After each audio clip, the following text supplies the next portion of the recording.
सत श्री अकाल जी, तुसीं वेख रहे हो 7 डे न्यूज़। अज असीं पुजे हाँ जिला बठिंडा ते बरनाला दी हद दे उपर तरनजोत एनर्जी सल्यूशन जिहड़ी एक फैक्ट्री लगनी सी, जिहड़ी फैक्ट्री दे मालक गुरमीत सिंह ने कहा सी भी इहदे विच झोने दी जिहड़ी पराली है उहदे नाल गिट्टियां बनाईयां जाणगियां, उहदी जिहड़ी साਂਭ संभाल है वो हो जूगी।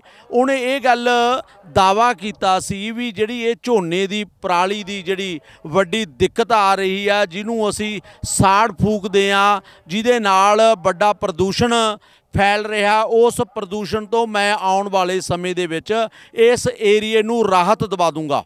उसने इत्थे तरनजोत एनर्जी सल्यूशन के नाँ से एक फैक्ट्री का निर्माण से जिहड़ा वो शुरू किया सी, पर भारतीय किसान यूनीयन सिद्धूपुर वालों उस गल का विरोध किया गया। भारतीय किसान यूनीयन ने आपो अपना दावा पेश किया। उन्होंने ये गल कही भी जेकर ये फैक्ट्री इत्थे लग जाती है, ये उद्योग इत्थे लग जाता है, तद पिंडां दे लोकां नूं इत्थे आले दुआले दे लोकां नूं साह लैना औखा हो जूगा, इत्थे बड़ा प्रदूषण फैल जूगा, पानी की बड़ी कमी हो जूगी।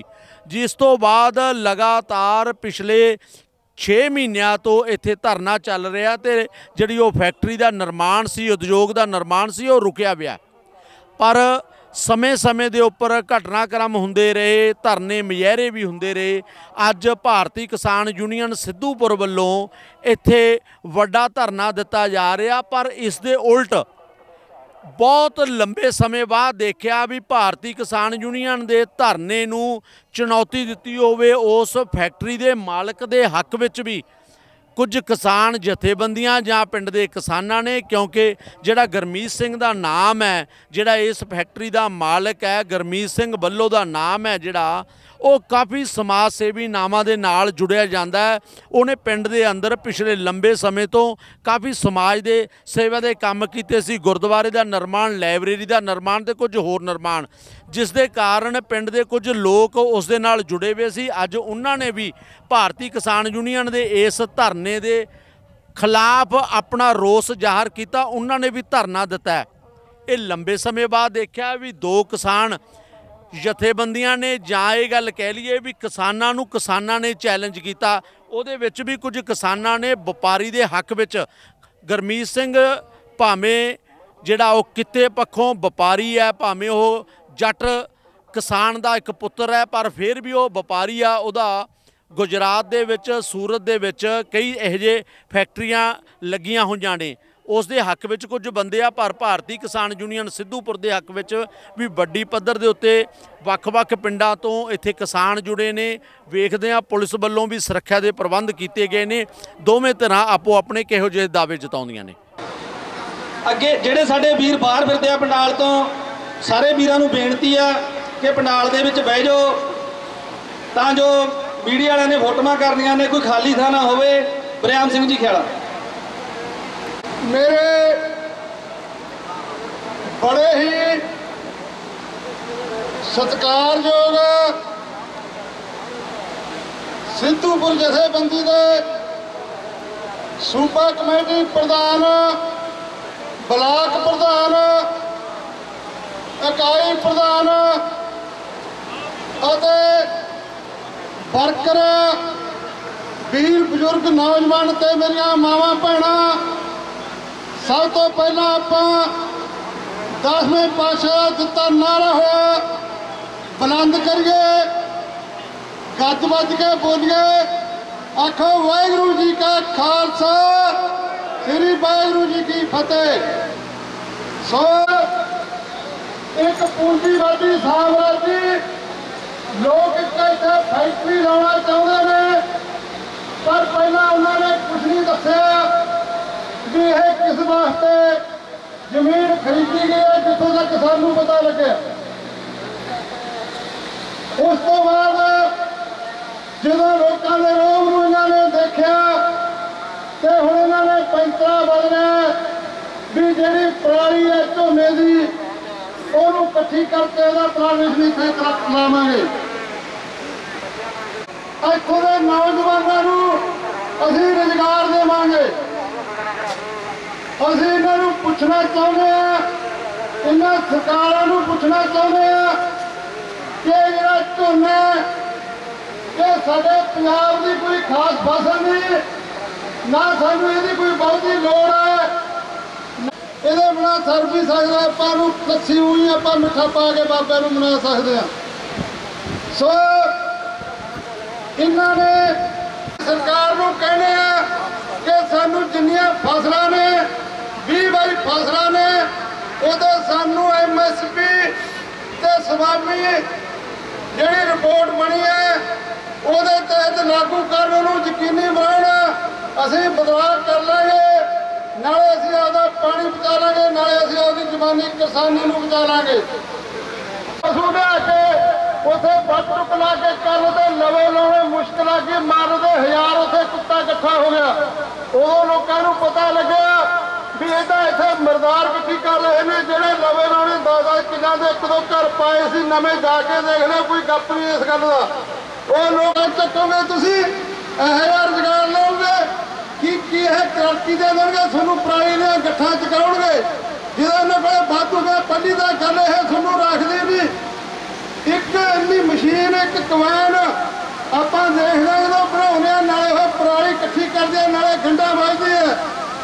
ਹਜ਼ਾਰ ਬੰਦੇ ਦਾ ਕੰਮ ਇੱਕ ਮਸ਼ੀਨ ਕਰਦੀ ਹੈ।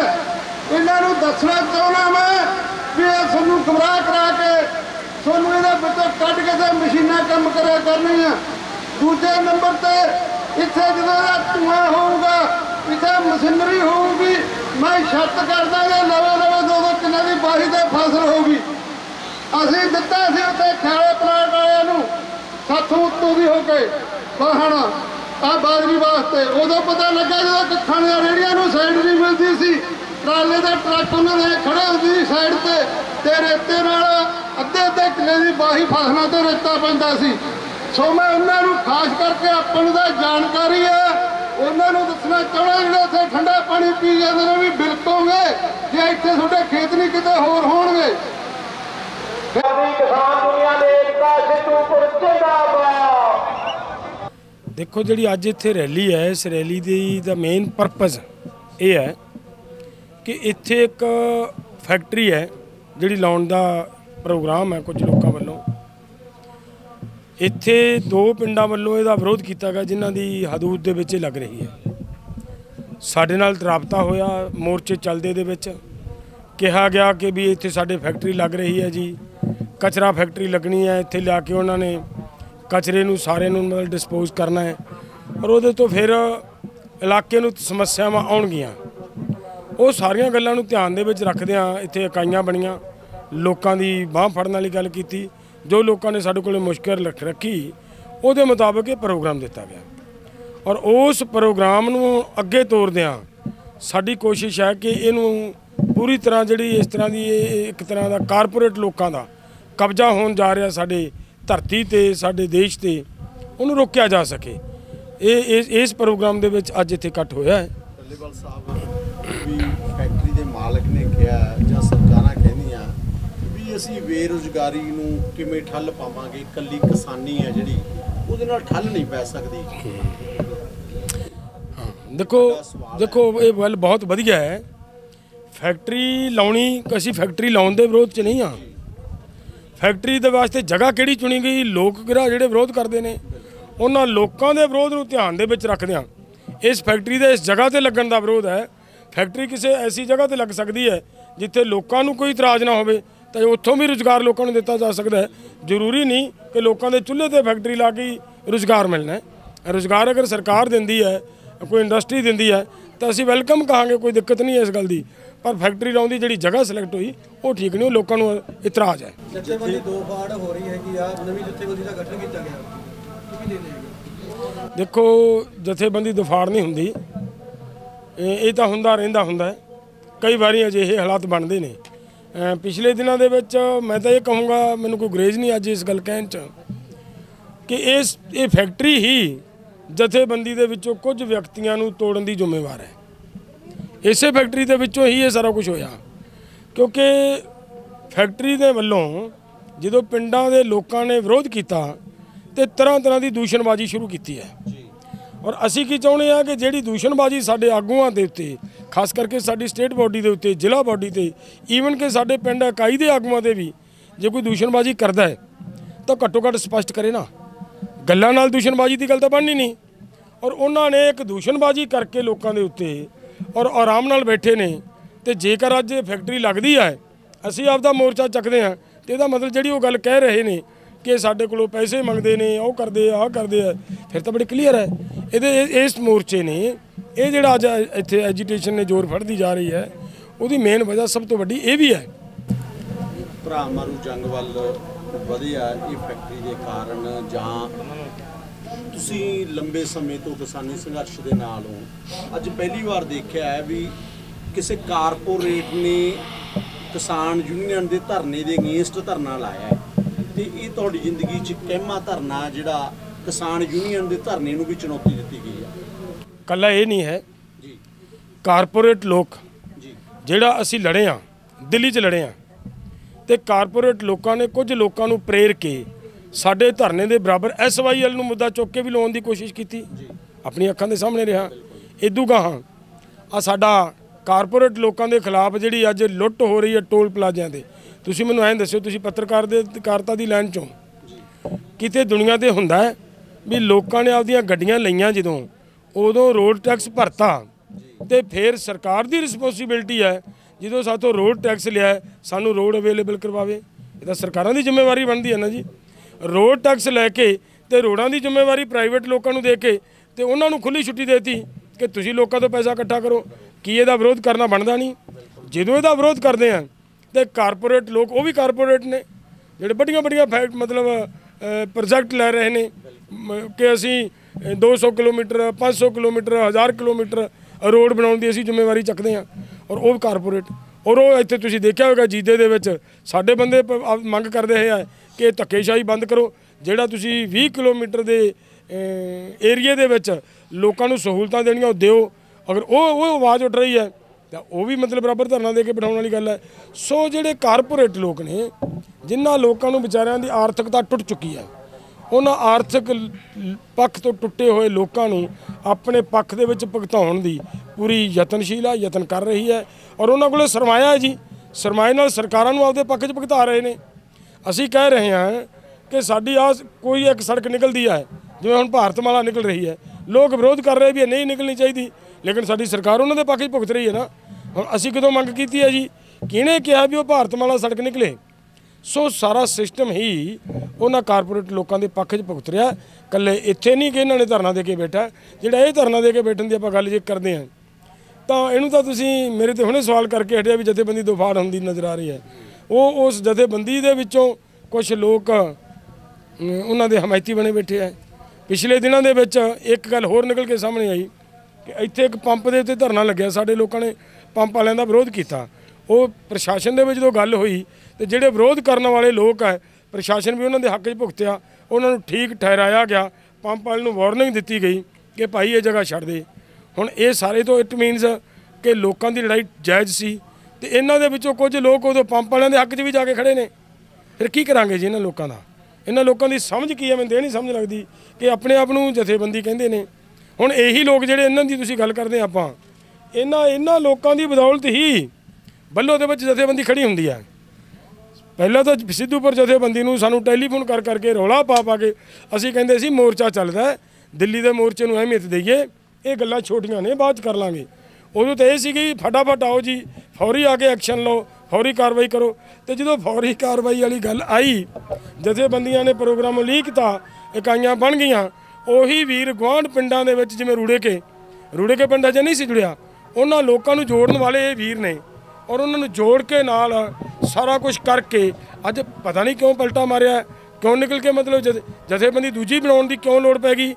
ਅਸੀਂ ਕਹਿ ਰਹੇ ਹਾਂ ਕਿ ਮੈਂ ਸਟੇਟ ਦਾ ਪ੍ਰੈਜ਼ੀਡੈਂਟ ਹੈ, ਅਗਰ ਕੋਈ ਜ਼ਿੰਮੇਵਾਰੀ ਚੱਕਦਾ ਸਾਂਭਦਾ ਤੇ ਸਾਂਭੋ ਯਾਰ ਇਸ ਕੰਮ ਨੂੰ।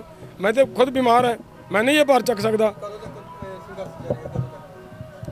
ਦੇਖੋ, ਸਭ ਤੋਂ ਪਹਿਲੀ ਤਾਂ ਇਹ ਗੱਲ ਹੈ, ਸਾਡੀ ਇਹ ਸੰਘਰਸ਼ ਦੇ ਵਿੱਚ ਲੋਕਾਂ ਦੀ ਮੰਗ ਆ ਕਿ ਫੈਕਟਰੀ ਨਹੀਂ ਲੱਗਣੀ ਚਾਹੀਦੀ। ਅਸੀਂ ਲੋਕਾਂ ਦੇ ਨਾਲ ਖੜੇ ਹਾਂ। ਇੱਕ ਗੱਲ।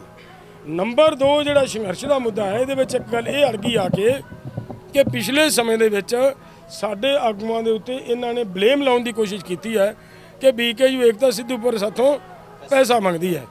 ਅਗਰ BKU ਏਕਤਾ ਸਿੱਧੂਪੁਰ ਪੈਸਾ ਮੰਗਦੀ ਹੈ, ਇਹ ਅੰਦੋਲਨ ਉਨੀ ਦੇਰ ਤੱਕ ਜਾਰੀ ਰਹੇਗਾ ਜਿੰਨੀ ਦੇਰ ਤੱਕ ਇਹਦੇ ਤੇ ਸਪਸ਼ਟੀਕਰਨ ਨਹੀਂ ਆਉਂਦਾ, ਜਿੰਨੀ ਦੇਰ ਤੱਕ ਇਹ ਤੇ ਗੱਲ ਨਹੀਂ। ਇਹਦੇ ਸੰਬੰਧ ਦੇ ਵਿੱਚ ਕੋਈ ਟੇਬਲ ਟਾਕ, ਕੋਈ ਮੇਜ਼ ਤੇ ਬੈਠ ਕੇ ਗੱਲ ਹੋਈ ਜਾਂ ਕੋਈ ਭਵਿੱਖ ਵਿੱਚ ਹੋਣ ਦੀ ਸੰਭਾਵਨਾ ਬਣ ਸਕਦੀ ਹੈ? ਦੇਖੋ ਗੱਲਾਂ ਬਾਤਾਂ ਤਾਂ ਚੱਲਦੀਆਂ ਰਹਿੰਦੀਆਂ ਹੁੰਦੀਆਂ ਜੀ, ਗੱਲਬਾਤ ਤੋਂ ਕਦੇ ਕੋਈ ਭਜਦਾ ਨਹੀਂ ਹੁੰਦਾ, ਨਾ ਜਥੇਬੰਦੀਆਂ ਭਜਦੀਆਂ, ਲੇਕਿਨ ਹਜੇ ਤੱਕ ਕੋਈ ਟੇਬਲ ਟਾਕ ਵਾਲੀ ਗੱਲ ਨਹੀਂ ਹੈ। ਹਜੇ ਤੱਕ ਤਾਂ ਸਗੋਂ ਇਹ ਹੈ ਕਿ ਪਿਛਲੇ ਸਮੇਂ ਦੇ ਵਿੱਚ ਇਸ ਮਾਲਕ ਨੇ ਮੇਰੇ ਨਾਲ ਟੈਲੀਫੋਨ ਤੇ ਗੱਲ ਕੀਤੀ ਹੈ ਔਰ ਮੇਰੇ ਕੋਲ ਉਹਦੀ ਰਿਕਾਰਡਿੰਗ ਹੈ। ਉਹਨੇ ਰਿਕਾਰਡਿੰਗ ਦੇ ਵਿੱਚ ਇਹ ਕਿਹਾ ਵੀ ਤੁਹਾਡੇ ਬੰਦੇ ਆਪਣਾ 25 ਲੱਖ ਰੁਪਈਆ ਦੀ ਮੰਗ ਕਰਦੇ ਆ। ਇਹ ਮੇਰੇ ਕੋਲੇ ਰਿਕਾਰਡਿੰਗ ਹੈ ਉਹਨਾਂ ਦੀ। ਮੈਂ ਕਿਹਾ ਉਹਨੂੰ ਇਹ ਕਹਿ ਰਿਹਾ ਹੁਣ ਸਾਡੀ ਜਥੇਬੰਦੀ ਦੇ ਵਿੱਚ ਵੀ ਤਾਂ ਅਸੀਂ ਫਰੋਲਾ ਫਰਾਲੀ ਕਰਾਂਗੇ ਨਾ ਕਿ ਕਿੱਥੋਂ 25 ਲੱਖ ਦੀ ਗੱਲ ਚੱਲੀ ਹੈ ਜੀ। ਜਥੇਬੰਦੀ ਦਾ ਅਕਸ਼ ਸਾਫ਼ ਰੱਖਣਾ ਸਾਡੀ ਜ਼ਿੰਮੇਵਾਰੀ ਹੈ ਜੀ। ਉਹ ਸਾਡੇ ਤੇ ਹੈ ਭਾਰ ਉਹ ਕਿ ਸਾਡੀ ਜਥੇਬੰਦੀ ਦੇ ਉਂਗਲ ਕਿਵੇਂ ਚੱਕ ਜੇ ਕੋਈ ਬੰਦਾ। ਹੁਣ ਅਸੀਂ ਉਹਦੀ ਜਦੋਂ ਫਰੋਲਾ ਫਰਾਲੀ ਸ਼ੁਰੂ ਕਰਾਂਗੇ ਕਿ ਕਿੱਥੋਂ ਚੱਲੀ ਹੈ ਗੱਲ, ਫਿਰ ਉਹਦੇ ਵਿੱਚ ਜੇ ਜਥੇਬੰਦੀ ਨਿਕਲਦੀ ਹੈ, ਜਥੇਬੰਦੀ ਖਿਲਰਦੀ ਹੈ ਤਾਂ ਫਿਰ ਖਿਲਰ ਜੇ, ਫਿਰ ਕੋਈ ਦਿੱਕਤ ਨਹੀਂ ਹੈ। ਉਹ ਜੇ ਲੋਕਾਂ ਦੇ ਚਲੇ ਜਾਣਾ ਜਥੇਬੰਦੀਆਂ ਨੂੰ ਕੋਈ ਫਰਕ ਨਹੀਂ ਪੈਂਦਾ। ਆਉਣ ਵਾਲੇ ਭਵਿੱਖ ਦੇ ਵਿੱਚ ਇਹ ਗੱਲ ਧਿਆਨ 'ਚ ਰੱਖੀ ਜਾਊ, ਟੇਬਲ ਟਾਕ ਹੋਣ ਦੀ ਸੰਭਾਵਨਾ ਬਣ ਸਕਦੀ ਹੈ? ਨਹੀਂ, ਟੇਬਲ ਟਾਕ ਮੈਂ ਪਹਿਲਾਂ ਹੀ ਗੱਲ ਕੀਤੀ ਹੈ ਕਿ ਟੇਬਲ ਟਾਕ ਨਾਲ ਹੀ ਗੱਲਾਂ ਨੇ ਸਿਰੇ ਲੱਗਣਾ ਹੁੰਦਾ। ਟੇਬਲ ਟਾਕ ਤੋਂ ਅਸੀਂ ਕਦੇ ਨਾ ਭੱਜੇ ਹਾਂ ਨਾ ਭੱਜਦੇ ਹਾਂ, ਲੇਕਿਨ ਪੋਜ਼ਿਟਿਵਲੀ ਗੱਲ ਆਵੇ। ਇਹ ਗੱਲਾਂ ਨਹੀਂ ਹੁੰਦੀਆਂ ਕਿ ਜੀ ਅਸੀਂ ਇੱਥੋਂ ਤਾਂ ਮਤਲਬ ਇਹਨਾਂ ਲੋਕਾਂ ਦੀ ਤਾਂ ਸੁਣੀਆਂ ਹੀ ਨਾ ਵੀ ਸਾਡੀ ਸੁਣੋ, ਉਹ ਨਹੀਂ ਹੈ। ਇਹਨਾਂ ਲੋਕਾਂ ਦੀ ਸੁਣਨੀ ਪਏਗੀ। ਲੋਕਾਂ ਦੀ ਮੰਗ ਕੀ ਹੈ, ਉਹ ਲੋਕਾਂ ਦੀ ਮੰਗ ਦੇ ਆਧਾਰ ਦੇ ਉੱਤੇ ਅਗਰ ਟੇਬਲ ਟਾਕ ਆਉਂਦੀ ਹੈ ਤਾਂ ਅਸੀਂ ਗੱਲਬਾਤ ਲਈ ਬੈਠਾਂਗੇ। ਅਗਲਾ ਪ੍ਰੋਗਰਾਮ ਕੀ ਹੈ? ਧਰਨਾ ਕਦੋਂ ਤੱਕ ਜਾਰੀ ਰਹੂਗਾ? ਅੱਜ ਇੱਥੇ ਆ ਕੇ ਬੈਠੇ ਹਾਂ, ਇੱਕ ਦਿਨ ਪ੍ਰੋਗਰਾਮ ਕਰਾਂਗੇ, ਇਸ ਤੋਂ ਅੱਗੇ ਫਿਰ ਮੀਟਿੰਗ ਕਰਕੇ ਅਗਲਾ ਪ੍ਰੋਗਰਾਮ ਲਿਖਾਂਗੇ। ਇਸ ਮੇਰਾ ਲਾਸਟ ਸਵਾਲ ਹੈਗਾ ਵੀ ਜਿਹੜਾ ਫੈਕਟਰੀ ਮਾਲਕ ਨੇ ਉਹਨੇ ਗੱਲ ਕਹੀ ਹੈ ਵੀ ਇਹਦੇ ਨਾਲ ਨਾ ਪਾਣੀ ਪ੍ਰਦੂਸ਼ਿਤ ਹੋਊਗਾ, ਨਾ ਕੋਈ ਇੰਨਾ ਕਚਰਾ ਆਊਗਾ ਜਿਹਦੇ ਨਾਲ ਕੋਈ ਦਿੱਕਤ ਆਵੇ, ਪਰ ਤੁਸੀਂ ਇਸ ਅਜਿਹੀਆਂ ਹੋਰ ਫੈਕਟਰੀਆਂ ਦਾ ਅਧਿਐਨ ਕੀਤਾ ਹੈ? ਦੇਖੋ ਮੈਂ ਇੱਕ ਗੱਲ ਕਰਾਂ ਜੀ, ਫੈਕਟਰੀ ਦਾ ਮਾਲਕ ਬੜਾ ਸਿਆਣਾ ਹੈ ਜਿਹੜਾ ਸਾਨੂੰ ਟੈਲੀਫੋਨ ਤੇ ਕਹਿ ਰਿਹਾ ਹੈ ਕਿ ਤੁਹਾਡੇ ਬੰਦੇ 25 ਲੱਖ ਰੁਪਈਆ ਮੰਗਦੇ ਆ। ਹੁਣ ਮੈਂ ਇੱਕ ਬੇਨਤੀ ਮੇਰੀ ਇਹ ਹੈ ਕਿ ਦੋ ਹੀ ਪਿੰਡ ਸੀਗੇ ਜਿਹੜੇ ਇਤਰਾਜ਼ ਜ਼ਾਹਰ ਕਰਦੇ ਸੀ, ਰੂੜੇਕੇ ਤੇ ਬੱਲੋਂ। ਹੁਣ ਜੇ ਇਹਨਾਂ ਲੋਕਾਂ ਨਾਲ ਬੈਠ ਕੇ ਜੇ ਉਹਨੂੰ ਸੀ ਕਿ ਮੇਰੀ ਫੈਕਟਰੀ ਨੇ ਕੋਈ ਨੁਕਸਾਨ ਨਹੀਂ ਕਰਨਾ, ਤੁਹਾਡਾ ਉਲਟਾ ਫਾਇਦਾ ਕਰਾਂਗੇ ਅਸੀਂ, ਤੇ ਉਹ ਬੰਦੇ ਮਤਲਬ ਬੈਠ ਕੇ ਇਹਨਾਂ ਨਾਲ ਹੀ ਬੈਠ ਕੇ ਗੱਲ ਕੀਤੀ ਜਾ ਸਕਦੀ ਸੀ। ਅਗਰ ਇਹਨਾਂ ਨਾਲ ਬੈਠ ਕੇ ਗੱਲ ਹੁੰਦੀ ਤਾਂ ਸਾਡੇ ਤੱਕ ਗੱਲ ਹੀ ਨਹੀਂ ਆਉਣੀ ਸੀ। ਸਾਨੂੰ ਕੀ ਲੋੜ ਪੈਣੀ ਸੀ ਇੱਥੇ ਆ ਕੇ ਮਤਲਬ ਬੈਠਣ ਦੀ? ਸਾਡੇ ਹੋਰ ਬੜੇ ਕੰਮ ਨੇ, ਅਸੀਂ ਉਹ ਕੰਮ ਕਰੀਏ। ਹੁਣ ਤੁਸੀਂ ਅੰਦਾਜ਼ਾ ਲਾਓ, 17 ਤਰੀਕ ਨੂੰ ਅਸੀਂ ਚੰਡੀਗੜ੍ਹ ਜਾ ਰਹੇ ਹਾਂ ਜੀ। ਉਹ ਤਾਂ ਬੜਾ ਵੱਡਾ ਪ੍ਰੋਟੈਸਟ ਹੈ ਔਰ ਲਗਾਤਾਰ ਮੋਰਚਾ ਚੱਲ ਸਕਦਾ ਹੈ। ਇੱਕ ਪਾਸੇ ਅਸੀਂ ਇੱਧਰਲੇ ਪਾਸੇ ਉਲਝੇ ਹੋਏ ਹਾਂ, ਤਾਂ ਸਾਡਾ ਧਿਆਨ ਸਰਕਾਰਾਂ ਨੂੰ ਝੁਕਾਉਣ 'ਤੇ ਵੱਧ ਜ਼ੋਰ ਲੱਗਦਾ ਹੈ। ਤੇ ਇਹ ਜੇ ਵਿਚਲੀ ਜਦੋਂ ਆਉਂਦੇ ਆ ਉਹ ਵੀ ਸਾਨੂੰ ਫਿਰ ਮਜਬੂਰੀ ਬਸ ਕਰਨੇ ਪੈਂਦੇ। ਸਾਡੇ ਆਸ਼ਾ ਨਹੀਂ ਹੁੰਦੀ ਹੈ ਜੀ ਗੱਲ ਦੀ ਕਿ ਅਸੀਂ ਕਿਸੇ ਪਿੰਡਾਂ ਦਾ ਨੁਕਸਾਨ ਕਰਨਾ ਹੈ। ਪਿੰਡ ਸਾਡੇ ਨੇ, ਉਹਨਾਂ ਦੇ ਅਸੀਂ ਭਲੇ ਲਈ ਲੜਾਈ ਲੜ ਰਹੇ ਹਾਂ। ਇੱਕ ਗੱਲ ਮੇਰੇ ਕੋਲ ਇੱਥੇ ਆਈ ਸੀ, ਤੁਸੀਂ ਸਵਾਲ ਤੁਹਾਡਾ ਨਹੀਂ ਆਇਆ ਭਾਵੇਂ, ਮੈਂ ਤੁਹਾਡੇ ਵਿੱਚ ਉਹ ਜੋੜ ਦੇਣਾ। ਇਹ ਗੱਲ ਆਈ ਕਿ ਅਸੀਂ 20,000 ਰੁਪਈਆ ਦੀ ਲੋਕਾਂ ਨੂੰ ਨੌਕਰੀ ਦੇਵਾਂਗੇ। ਡੱਲੇਵਾਲ ਤੇ ਕਾਕਾ ਕੋਟੜਾ 10,000 ਦੀ ਦੇ ਦੇਣ। ਮੈਂ ਕਹਿੰਦਾ ਜੇ ਅਸੀਂ ਐਡੇ ਅਮੀਰ ਹੁੰਦੇ, 10 ਲੱਖ ਦੀ, 10,000 ਦੀ ਜਾਂ 20,000 ਦੀ ਨੌਕਰੀ ਦੇਣ ਵਾਲੇ ਹੁੰਦੇ, ਅਸੀਂ ਭਰਾਵੋ ਫਿਰ ਮਤਲਬ ਐਂ ਧੱਕੇ ਨਾ ਖਾਂਦੇ ਹੁੰਦੇ।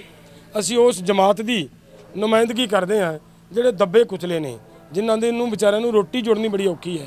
ਅਸੀਂ ਉਹਨਾਂ ਦੇ ਹੱਕਾਂ ਦੀ ਰਾਖੀ ਕਰਦੇ ਹਾਂ। ਤੇ ਨਾਲ ਅਸੀਂ ਇਹ ਵੀ ਗੱਲ ਕਰਦੇ ਹਾਂ ਕਿ ਕਾਰਪੋਰੇਟ ਲੋਕ ਜਿਸ ਵਿੰਗੇ ਟੇਢੇ ਢੰਗ ਦੇ ਨਾਲ ਸਾਡੀਆਂ ਜ਼ਮੀਨਾਂ ਜਾਇਦਾਦਾਂ ਦੇ ਉੱਤੇ ਕਬਜ਼ਾ ਕਰ ਰਹੇ ਨੇ, ਉਹਨਾਂ ਕਾਰਪੋਰੇਟ ਲੋਕਾਂ ਦੇ ਖਿਲਾਫ ਸਾਡੀ ਜੰਗ ਜਾਰੀ ਹੈ। ਅਗਲੀ ਗੱਲ ਇੱਕ ਹੋਰ ਨੋਟ ਕਰਨ ਵਾਲੀ ਹੈ, ਤੁਸੀਂ ਕਦੇ ਦੇਖਿਆ ਹੋਵੇਗਾ ਕਿੰਨੀਆਂ ਫੈਕਟਰੀਆਂ ਨੇ ਜੀ ਹਿੰਦੁਸਤਾਨ 'ਚ, ਕਿੰਨੀਆਂ ਫੈਕਟਰੀਆਂ ਲੱਗ ਗਈਆਂ ਪੰਜਾਬ 'ਚ, ਕਿੰਨੇ ਪੰਜਾਬੀਆਂ ਨੂੰ ਰੁਜ਼ਗਾਰ ਮਿਲਿਆ? ਪ੍ਰਵਾਸੀਆਂ ਨੂੰ ਮਿਲਦਾ। ਸਰਕਾਰਾਂ ਵੀ ਪ੍ਰਵਾਸੀਆਂ ਨੂੰ ਦੇਣ ਲੱਗ ਗਈਆਂ ਪਿਛਲੇ ਸਮੇਂ ਪੁਲਿਸ ਦੀ ਭਰਤੀ ਹੋਈ ਜਾਂ ਹੋਰ ਭਰਤੀ ਪ੍ਰਵਾਸੀਆਂ ਨੂੰ ਮਿਲ ਰਿਹਾ। ਸਾਡਿਆਂ ਨੂੰ ਤਾਂ ਸਿਰਫ ਵਿਚਾਰਿਆਂ ਨੂੰ ਬੇਰੁਜ਼ਗਾਰ ਨੇ ਬੱਚੇ, ਬੇਰੁਜ਼ਗਾਰਾਂ ਨੂੰ ਇੱਕ ਸਬਜ਼ ਬਾਗ ਵਿਖਾਉਣ ਦੀ ਗੱਲ ਹੈ ਕਿ ਲਓ ਜੀ ਆਓ ਤੁਹਾਨੂੰ ਨੌਕਰੀਆਂ ਦੇਵਾਂਗੇ। ਇਹਨਾਂ ਨੂੰ ਦੇਖਣਾ ਚਾਹੀਦਾ ਕਿ ਅਗਲਿਆਂ ਨੂੰ ਕਿੰਨਿਆਂ ਨੂੰ ਇਹਨਾਂ ਨੇ ਨੌਕਰੀਆਂ ਦਿੱਤੀਆਂ। ਨੌਕਰੀ ਕਿਸੇ ਨੂੰ ਨਹੀਂ ਮਿਲਣੀ, ਸਿਰਫ ਤੁਹਾਡੇ ਇੱਥੇ ਕਿਹੜਾ ਪੈਰ ਪਸਾਰਨੇ ਆ। ਫਿਰ ਦੇਖੋ ਜੇ ਇਹੋ ਜਿਹੀਆਂ ਇੰਡਸਟਰੀਆਂ ਜਿਹੜੀਆਂ ਲੱਗਦੀਆਂ ਇਹ ਪਿੰਡਾਂ ਦੇ ਪਿੰਡ ਕਿਵੇਂ ਉਜਾੜਦੀਆਂ। ਇਹ ਮਸਲਾ ਇਸ ਗੱਲ ਦਾ ਹੈ। ਲਾਸਟ ਵੀ 1500 ਰੁਪਏ ਭਗਵੰਤ ਮਾਨ ਨੇ ਕਿਹਾ ਵੀ ਸਿੱਧੀ ਬਿਜਾਈ ਵਾਲੇ ਨੂੰ ਅਸੀਂ 1500 ਦੇਵਾਂਗੇ, ਸਫੀਸ਼ੀਐਂਟ ਹੈ ਜੀ? ਨਹੀਂ, ਸਫੀਸ਼ੀਐਂਟ ਇੱਕ ਗੱਲ ਤਾਂ ਵਧੀਆ ਉਹਨਾਂ ਦੀ ਕਿ ਉਹਨਾਂ ਨੇ ਆਮ ਨਾਲੋਂ ਪਹਿਲੀਆਂ ਸਰਕਾਰਾਂ ਨਾਲੋਂ ਇਹ ਗੱਲ ਸੁਣੀ ਹੈ। ਅਸੀਂ ਲਗਾਤਾਰ ਇਹ ਰੌਲਾ ਪਾਉਂਦੇ ਰਹੇ ਹਾਂ ਕਿ ਅਗਰ ਤੁਸੀਂ ਸਿੱਧੀ ਬਿਜਾਈ ਕਰਵਾਉਣੀ ਹੈ ਨਾ ਤੇ ਲੋਕਾਂ ਨੂੰ ਇਨਸੈਂਟਿਵ ਦਿਓ, ਲੋਕਾਂ ਨੂੰ ਕੁਛ ਨਾ ਕੁਛ ਉਤਸ਼ਾਹਿਤ ਹੋਣ, ਲੋਕ ਉੱਧਰ ਤੁਰਨ। ਲੋਕ ਉਹਦੇ ਵਿੱਚ ਇਹਨਾਂ ਨੇ 1500 ਰੁਪਏ ਦੀ ਅਨਾਉਂਸਮੈਂਟ ਕੀਤੀ ਹੈ, ਠੀਕ ਹੈ, ਪਰ ਦੇਖਣ ਦੀ ਲੋੜ ਇਹ ਹੈ, ਇਸ ਵੇਲੇ ਕਹਿ ਰਹੇ ਨੇ ਕਿ PR 126 ਲਾਓ। PR 126 ਦਾ ਬੀਜ ਅਵੇਲੇਬਲ ਨਹੀਂ ਹੋ ਰਿਹਾ। 200 ਰੁਪਏ ਨੂੰ ਕਿਲੋ, 250 ਰੁਪਏ ਨੂੰ ਕਿਲੋ ਮਿਲਦਾ ਹੈ। ਤੇ ਸਿੱਧੀ ਬਿਜਾਈ ਵਾਸਤੇ ਬੀਜ ਕਿੰਨਾ ਪੈਣਾ ਹੈ ਜੀ? 8 ਤੋਂ ਲੈ ਕੇ 10 ਕਿਲੋ। ਜੇ 10 ਕਿਲੋ ਬੀਜ ਪੈਂਦਾ ਹੈ, 200 ਰੁਪਏ ਕਿਲੋ ਪੈਂਦਾ ਹੈ, 2000 ਦਾ ਤਾਂ ਬੀਜ ਪੈ ਗਿਆ। ਸੌਖੀ ਜੀ ਗੱਲ। ਤੇ ਕਿੱਥੇ ਪਨੀਰੀ ਬੀਜੀ ਜਾਣੀ ਹੈ? 1 ਕਿਲੋ ਨਾਲ ਪਨੀਰੀ ਬੀਜ ਕੇ ਲੋਕਾਂ ਨੇ ਝੋਨਾ ਲਾ ਦੇਣਾ। ਤਾਂ ਸਰਕਾਰ ਕਰ ਰਹੀ ਹੈ, ਚੰਗੀ ਗੱਲ ਹੈ, ਪਰ ਕਿਸਾਨਾਂ ਦੀ ਖਾਨਾ ਪੂਰਤੀ ਵਾਲੀ ਨਾਲ ਗੱਲ ਨਹੀਂ ਬਣਨੀ। ਕਿਸਾਨਾਂ ਦੀ ਸੱਚੀਓ ਜੋ ਉਹਨਾਂ ਦੀ ਲੋੜ ਆ, ਉਹਨਾਂ ਦੀਆਂ ਮੁਸ਼ਕਲਾਂ, ਉਹਨਾਂ ਦੀਆਂ ਸਮੱਸਿਆਵਾਂ, ਇਸੇ ਨੂੰ ਵਧਾ ਕੇ ਸਰਕਾਰ 5000 ਕਿਉਂ ਨਹੀਂ ਕਰ ਦਿੰਦੀ? ਅਗਰ 5000 ਕਰ ਦਿੰਦੀ, ਲੋਕ ਹੁਣ ਵੀ ਸਿੱਧੀ ਬਿਜਾਈ ਕਰਨਗੇ, ਐਸੀ ਕੋਈ ਦਿੱਕਤ ਨਹੀਂ। ਇਹਨਾਂ ਦੇ ਕਹਿਣ ਤੇ ਲੋਕਾਂ ਨੇ, ਭਗਵੰਤ ਮਾਨ ਦੇ ਕਹਿਣ ਤੇ ਜਾਂ ਪੰਜਾਬ ਗੌਰਮੈਂਟ ਦੇ ਕਹਿਣ ਤੇ ਲੋਕਾਂ ਨੇ ਬਹੁਤ ਕੁਝ ਕੀਤਾ ਹੈ। ਇਸ ਵਾਰੀ ਇਹਨਾਂ ਨੇ ਇਹ ਕਹਿਦਾ ਵੀ ਜਿਹੜੇ ਕਿਸਾਨ ਮੂੰਗੀ ਬੀਜਣਗੇ ਉਹਨਾਂ ਦੀ ਮੂੰਗੀ ਅਸੀਂ MSP ਤੇ ਚੱਕਾਂਗੇ। ਨਾਲ ਇਹ ਕਹਿਦਾ ਵੀ ਉਸ ਤੋਂ ਬਾਅਦ ਜਿਹੜਾ ਝੋਨਾ ਲਾਉਣਗੇ PR 126 ਇਹਨਾਂ ਨੂੰ ਪ੍ਰਾਇਓਰਟੀ ਦੇਵਾਂਗੇ। ਹੁਣ ਸਵਾਲ ਇਹ ਹੈ ਵੀ ਜਿਹੜੇ ਕਿਸਾਨ ਮੂੰਗੀ ਬੀਜੀ ਬੈਠੇ ਆ, ਅਗਰ ਉਹਨਾਂ ਨੂੰ ਅੱਜ ਬਿਜਲੀ ਛੱਡ ਦੇਣ, ਅੱਜ ਉਹਦੇ ਖੇਤ 'ਚ ਬਿਜਲੀ ਆਵੇ, ਉਹ ਆਪਦੀ ਮੂੰਗੀ ਨੂੰ ਪਾਣੀ ਲਾਊ ਕਿ ਵਾਹ ਕੇ ਦਵਾ ਦਵ ਝੋਨਾ ਲਾਊ? ਉਹਦੀ ਕੋਸ਼ਿਸ਼ ਮੂੰਗੀ ਹੈ, ਪ੍ਰਾਇਓਰਟੀ ਹੈ। ਉਹਨੂੰ ਕਿਹਾ ਹੋਇਆ ਹੈ ਕਿ ਮੈਨੂੰ MSP ਮਿਲਣੀ ਹੈ ਮੂੰਗੀ ਤੇ। ਉਹਨੂੰ ਉਹਦੇ ਵਿੱਚ ਕਾਫੀ ਗੁੰਜਾਇਸ਼ਾਂ ਨਜ਼ਰ ਆਉਂਦੀਆਂ। ਸੋ ਇਸ ਕਰਕੇ ਸਰਕਾਰ ਨੂੰ ਇਹਨਾਂ ਗੱਲਾਂ ਵੱਲ ਨਹੀਂ ਧਿਆਨ ਦੇਣ ਦੀ ਲੋੜ ਹੈ। ਭਾਰਤੀ ਕਿਸਾਨ ਯੂਨੀਅਨ ਉਗਰਾਹਾਂ ਨੇ 17 ਤਰੀਕ ਦਾ ਜਿਹੜਾ ਉਹ ਪਿਛਾਂਹ ਕਦਮ ਖਿੱਚ ਲਿਆ। ਆਪਦੇ ਸਭ ਤੋਂ ਵੱਡੀ ਪੰਜਾਬ ਦੀ ਜਥੇਬੰਦੀ ਹੈ ਭਾਰਤੀ ਕਿਸਾਨ ਯੂਨੀਅਨ ਉਗਰਾਹਾਂ। ਇਸ ਤਰ੍ਹਾਂ ਨਹੀਂ ਲੱਗਦਾ ਵੀ ਸੰਯੁਕਤ ਕਿਸਾਨ ਮੋਰਚਾ ਖਿੰਡਦਾ ਜਾਂਦਾ ਹੈ? ਨਹੀਂ, ਐਡੀਆਂ ਵੱਡੀਆਂ ਗੱਲਾਂ ਦੇ ਉੱਤੇ ਉਗਰਾਹਾਂ ਗਰੁੱਪ ਦਾ ਪਿੱਛੇ ਪੈਰ ਖਿੱਚ ਲੈਣਾ। ਮੈਂ ਦੱਸਾਂ ਜੀ ਗੱਲ, ਉਗਰਾਹਾਂ ਗਰੁੱਪ ਇੱਕ ਇੰਡੀਪੈਂਡੈਂਟ, ਉਹ ਸੰਯੁਕਤ ਕਿਸਾਨ ਮੋਰਚੇ ਦਾ ਜਿਹਨਾਂ ਬੱਤੀਆਂ ਦਾ ਉਹ ਕਦੇ ਹਿੱਸਾ ਨਹੀਂ। ਉਹ ਅਸੀਂ ਕੋਆਰਡੀਨੇਸ਼ਨ ਕਮੇਟੀ 'ਚ ਲਏ ਹੋਏ ਨੇ। ਉਹ ਬਾਹਰੋਂ ਰਹਿ ਕੇ ਦਿੱਲੀ ਦੇ ਮੋਰਚੇ ਦੇ ਵਿੱਚ ਵੀ ਉਹਨਾਂ ਨੇ ਬਾਹਰੋਂ ਤਾਲਮੇਲਮੇ ਪ੍ਰੋਗਰਾਮਾਂ ਦੇ ਵਿੱਚ ਹਮਾਇਤ ਕੀਤੀ ਹੈ ਔਰ ਉਹਦੇ 'ਚ ਹੀ ਰਹੇ ਨੇ। ਉਹ ਸਾਡੀ ਮੀਟਿੰਗ ਦੇ ਵਿੱਚ ਉਹ ਹਿੱਸਾ ਨਹੀਂ, ਸਾਡੇ 'ਚੋਂ ਆਏ ਨਹੀਂ। ਜਦੋਂ ਸਾਡੇ 'ਚ ਆਏ ਹੀ ਨਹੀਂ ਤਾਂ ਅਸੀਂ ਉਹਨਾਂ ਦਾ ਪ੍ਰੋਗਰਾਮ ਦਾ, ਉਹ ਸਾਡੇ ਦਾ ਹਿੱਸਾ ਹੀ ਨਹੀਂ ਸੀ। ਤਾਂ ਉਹਨਾਂ ਦੇ ਨਾ ਆਉਣ ਨਾਲ ਕੋਈ ਫਰਕ ਨਹੀਂਗਾ। ਉਹ ਉਹਨਾਂ ਦੀ ਸਮਝ ਹੈ। ਅਗਰ ਉਹ ਹਮਾਇਤ ਕਰ ਦਿੰਦੇ ਪੰਜਾਬ ਦੇ ਲੋਕਾਂ ਦੀ ਤਾਂ ਉਦੋਂ ਵਧੀਆ ਸੀ। ਨਹੀਂ ਕੀਤੀ ਤਾਂ ਲੋਕਾਂ ਨੇ ਜਿਹੜੇ ਲੜ ਰਹੇ ਨੇ ਸੰਯੁਕਤ ਕਿਸਾਨ ਮੋਰਚੇ ਦੀਆਂ ਜਿਹੜੀਆਂ 23 ਜਥੇਬੰਦੀਆਂ ਉਹ ਆਪਦੇ ਸਟੈਂਡ ਤੇ ਕਾਇਮ ਹੈ। ਹੋਰ ਸਵਾਲ ਹੈ ਵੀ ਪੰਜਾਬ ਸਰਕਾਰ ਜਿਹੜੀਆਂ ਜਬਰੀ ਰੋਕੀਆਂ ਜ਼ਮੀਨਾਂ ਨੂੰ ਆ, ਦੱਬੀਆਂ ਜ਼ਮੀਨਾਂ ਨੂੰ ਆ, ਉਹਨਾਂ ਨੂੰ ਛਡਾਉਣ ਦੀ ਅਪੀਲ ਵੀ ਕਰ ਰਹੀ ਹੈ ਤੇ ਜਬਰੀ ਛਡਵਾ ਵੀ ਰਹੀ ਆ। ਤੇ ਕਿਸਾਨ ਯੂਨੀਅਨਾਂ ਕਹਿ ਰਹੀਆਂ ਵੀ ਅਸੀਂ ਨਹੀਂ ਛੱਡਣੀਆਂ ਜਿਹੜਿਆਂ ਨੂੰ ਪਹਿਲਾਂ ਕਿਸਾਨਾਂ ਨੇ ਬੜੀ ਟਿੱਬਿਆਂ ਨੂੰ ਖੇਤੀ ਦੇ ਵਿੱਚ ਯੋਗ ਬਣਾਇਆ। ਕਿਸਾਨ ਕੀ ਹੈ ਜੀ ਇਹਦੇ ਤੇ ਭਾਰਤੀ ਕਿਸਾਨ ਯੂਨੀਅਨ ਸਿੱਧੂਪੁਰ ਦਾ ਕੀ? ਦੇਖੋ ਇਹਦੇ 'ਚ ਇਹ ਹੈ ਜੀ ਗੱਲ, ਬਹੁਤ ਸਾਰੇ ਇਲਾਕੇ ਇਹੋ ਜਿਹੇ ਨੇ ਜਿਨ੍ਹਾਂ ਕੱਲੀ ਆਬਾਦ ਨਹੀਂ ਕੀਤੀ। ਆਬਾਦ ਕੀਤੀ ਵਾਲੀ ਗੱਲ ਦੇ ਨਾਲ ਤਾਂ ਆਪਾਂ ਇਹ ਕਹਿ ਸਕਦੇ ਹਾਂ ਨਾ ਵੀ ਉਹਨਾਂ ਨੇ ਕੋਈ ਚਲੋ 2 ਪੈਸੇ ਕੋਈ ਰੋਟੀ ਵੀ ਖਾ ਲਈ, ਉਹ 'ਚ ਕਮਾਈ ਕਾਲੀ ਕਰ ਲਈ ਹੋਗੀ। ਇਹਦੇ ਨਾਲੋਂ ਵੱਖਰੀ ਗੱਲ ਇੱਕ ਹੋਰ ਬੜੀ ਤਕੜੀ ਖੜੀ ਹੈ ਕਿ 1904-1905 'ਚ ਅੰਗਰੇਜ਼ਾਂ ਦੇ ਰਾਜ ਵੇਲੇ ਇਸ ਜ਼ਮੀਨ ਦੇ ਲੋਕਾਂ ਨੇ ਪੈਸੇ ਭਰੇ ਨੇ ਔਰ ਜਿਹੜੇ ਲੋਕ ਉਦੋਂ ਪੈਸੇ ਭਰ ਚੁੱਕੇ ਨੇ ਉਹ ਲੋਕਾਂ ਨੂੰ ਕਿਵੇਂ ਧੱਕੇ ਬਾਹਰ ਕੱਢ ਦੇਣਗੇ ਜੀ? ਇਹ ਤਾਂ ਜਿਸ ਵੇਲੇ ਇਹਨਾਂ ਨੇ ਪੰਚਾਇਤੀ ਰਾਜ ਐਕਟ ਆਇਆ ਉਹਦੇ ਵਿੱਚ ਇਹ ਕਹਿਤਾ ਕਿ ਜਿੰਨੀਆਂ ਮਤਲਬ ਸਰਕਾਰੀ ਜ਼ਮੀਨਾਂ ਹੈ ਉਹ ਪੰਚਾਇਤ ਦੀਆਂ, ਉਹਨਾਂ ਨੇ ਚੱਕ ਕੇ ਫਟਾਫਟ ਉਹ ਸਾਰੀਆਂ ਜ਼ਮੀਨਾਂ ਪੰਚਾਇਤੀ ਰਿਕਾਰਡ ਦੇ ਵਿੱਚ ਲਿਆ ਕੇ ਇੰਤਕਾਲ ਕਰਤੇ। ਤਾਂ ਉਹ ਪੰਚਾਇਤੀ ਨਹੀਂ ਗਈਆਂ, ਉਹ ਕਿਸਾਨਾਂ ਦੀਆਂ। ਉਹਨਾਂ ਨੇ ਪੈਸੇ ਭਰੇ ਹੋਏ ਨੇ। ਭਗਵੰਤ ਮਾਨ ਜੀ ਨੂੰ ਸਾਡੀ ਆਪ ਜੀ ਦੇ ਮਾਧਿਅਮ ਦੇ ਰਾਹੀਂ ਅਪੀਲ ਹੈ ਕਿ ਇਹਨਾਂ ਨੂੰ ਸਵਾਰ ਕੇ ਜਾਂਚ ਕਰੋ, ਸਵਾਰ ਕੇ ਪੜਤਾਲ ਕਰੋ। ਆਪਣੀ ਜ਼ਿੰਮੇਵਾਰੀ ਬਣਦੀ ਹੈ ਲੋਕਾਂ ਨੂੰ ਰੁਜ਼ਗਾਰ ਦੇਣਾ, ਲੋਕਾਂ ਨੂੰ ਰੋਟੀ ਦੇਣੀ। ਜਿਹੜੇ ਲੋਕ ਜੇ ਹੁਣ ਮੰਨ ਲਓ ਕੋਈ 200 ਕਿੱਲਾ 300 ਕਿੱਲਾ 500 ਕਿੱਲਾ ਕੱਲਾ ਬੰਦਾ ਕੋਈ ਸਰਕਾਰੀ ਜ਼ਮੀਨ ਨੱਪੀ ਬੈਠਾ ਤਾਂ ਕਰ ਲੈਣੋ ਪੜਤਾਲ ਉਹਦੀ। ਲੇਕਿਨ ਜੇ ਕੋਈ ਕਿਸਾਨ 2 ਕਿੱਲੇ 2.5 ਕਿੱਲੇ 3 ਕਿੱਲੇ 5 ਕਿੱਲੇ ਨਾਲ ਆਪਦੀ ਰੋਜੀ ਰੋਟੀ ਚਲਾ ਰਿਹਾ ਹੈ ਤਾਂ ਉਹਨਾਂ ਦੀ ਰੋਜੀ ਰੋਟੀ ਨਹੀਂ ਖੋਣੀ ਚਾਹੀਦੀ ਸਰਕਾਰ ਨੂੰ। ਇਹ ਬੜਾ ਗਲਤ ਸਟੈਪ ਹੈ। ਫਿਰ ਅਗਰ ਸਰਕਾਰ ਧੱਕਾ ਕਰੇਗੀ ਤਾਂ ਸਾਨੂੰ ਆਪਦੇ ਕਿਸਾਨਾਂ ਨਾਲ ਖੜਨਾ ਪਏਗਾ। ਸੋ ਜਿੱਥੇ ਪੱਕਾ ਰੁਜ਼ਗਾਰ ਹੈ, ਪੱਕੀ ਆਮਦਨੀ ਹੈ, ਪੱਕਾ ਕੰਮ ਹੈ ਤਾਂ ਉੱਥੇ ਬਹੁਤ ਵੱਡਾ ਹੁਲਾਰਾ ਮਿਲਦਾ ਹੈ ਔਰ ਬੰਦੇ ਦੀ ਕੰਮ ਕਰਨ ਦੀ ਜੋ ਤੀਬਰਤਾ ਹੈ, ਜੋ ਇੱਛਾ ਹੈ ਉਹ ਲਗਾਤਾਰ ਬਣੀ ਰਹਿੰਦੀ ਹੈ ਤਾਂ ਉਹਦਾ ਜੀਵਨ ਵੀ ਸੁਖਾਲਾ ਰਹਿੰਦਾ ਹੈ। ਮਜ਼ਦੂਰ ਲਈ ਮਜ਼ਦੂਰੀ ਇੱਕ ਪਰਮਾਤਮਾ ਦਾ ਨਾਮ ਹੀ ਹੈ ਕਿਉਂਕਿ ਉਹ ਕਿਰਤ ਕਰਦਾ ਜਿਵੇਂ ਭਗਤ ਰਵਿਦਾਸ ਜੀ ਨੇ ਕਿਹਾ, ਹੱਥ ਕਾਰ ਵੱਲ ਚਿੱਤ ਯਾਰ ਵੱਲ। ਚਿੱਤ ਕਿਹਦੇ ਨਾਲ ਲੱਗਿਆ? ਉਸ ਕਰਤਾਰ ਨਾਲ। ਉਸ ਕਰਤਾਰ ਦਾ ਪਰਮਾਤਮਾ ਦਾ ਸ਼ੁਕਰਾਨਾ ਕਰਨਾ ਕਿ ਸੱਚੇ ਪਾਤਸ਼ਾਹ ਮੈਂ ਜਿਸ ਕੰਮ ਲਈ ਆਉਣਾ ਮੈਨੂੰ ਤੰਦਰੁਸਤੀ ਬਖਸ਼ੀ, ਮੇਰੇ ਪਰਿਵਾਰ ਨੂੰ ਤੰਦਰੁਸਤੀ ਬਖਸ਼ੀ, ਜਿਸ ਲਈ ਮੈਂ ਕੰਮ ਕਰਦਾ ਉਸ ਲਈ ਤੰਦਰੁਸਤੀ ਬਖਸ਼ੀ। ਸੋ ਮੈਂ ਕੋਈ ਵੀ ਬਾਹਰੋਂ ਆਏ ਹੋਏ ਵੀਰ ਸਤਿਕਾਰਯੋਗ ਸੱਜਣ ਆਪਣੇ ਵਿਚਾਰ ਰੱਖਣੇ ਚਾਹੁੰਦੇ ਹੋਣ ਤਾਂ ਸਟੇਜ ਤੇ ਆ ਕੇ ਆਪਣੇ ਵਿਚਾਰ ਰੱਖ ਸਕਦੇ ਨੇ। ਮੈਂ ਸਾਰੇ ਨਗਰ ਨੂੰ, ਸਾਰੀਆਂ ਸਤਿਕਾਰਯੋਗ ਮਾਵਾਂ ਨੂੰ, ਭੈਣਾਂ ਨੂੰ ਇੱਕ ਵਾਰੀ ਫੇਰ ਇੱਕ ਅਪੀਲ, ਇੱਕ ਬੇਨਤੀ ਕਰੂੰਗਾ। ਅਸੀਂ ਸਾਰਿਆਂ ਨੇ ਦ੍ਰਿੜ ਨਿਸ਼ਚੇ ਨਾਲ, ਸੱਚੇ ਮਨ ਨਾਲ ਪ੍ਰਾਰਥਨਾ ਬੇਨਤੀ ਸਤਿਗੁਰੂ ਅੱਗੇ ਕਰਨੀ ਹੈ ਕਿ ਸਾਡਾ ਕਾਰਜ ਭਾਵੇਂ ਕਿ ਗੁਰਬਾਣੀ ਦਾ ਫਰਮਾਨ ਹੈ, ਕਰੇ ਕਰਾਵੇ ਆਪੇ ਆਪ, ਮਾਨੁਖ ਤੇ ਨਾ ਹੀ ਰਾਤ।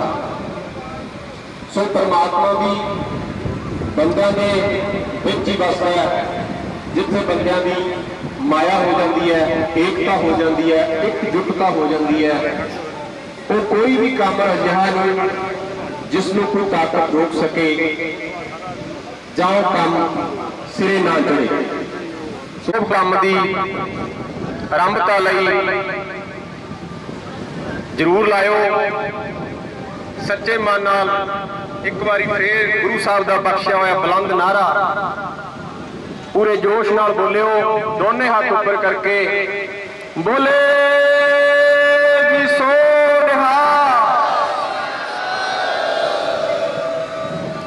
ਧੰਨ ਧੰਨ ਸ੍ਰੀ ਗੁਰੂ ਗੋਬਿੰਦ ਸਿੰਘ ਜੀ ਦੀ ਬਖਸ਼ਿਸ਼, ਅਪਾਰ ਕਿਰਪਾ ਸਦਕਾ ਬੁਲੰਦ ਹੋਇਆ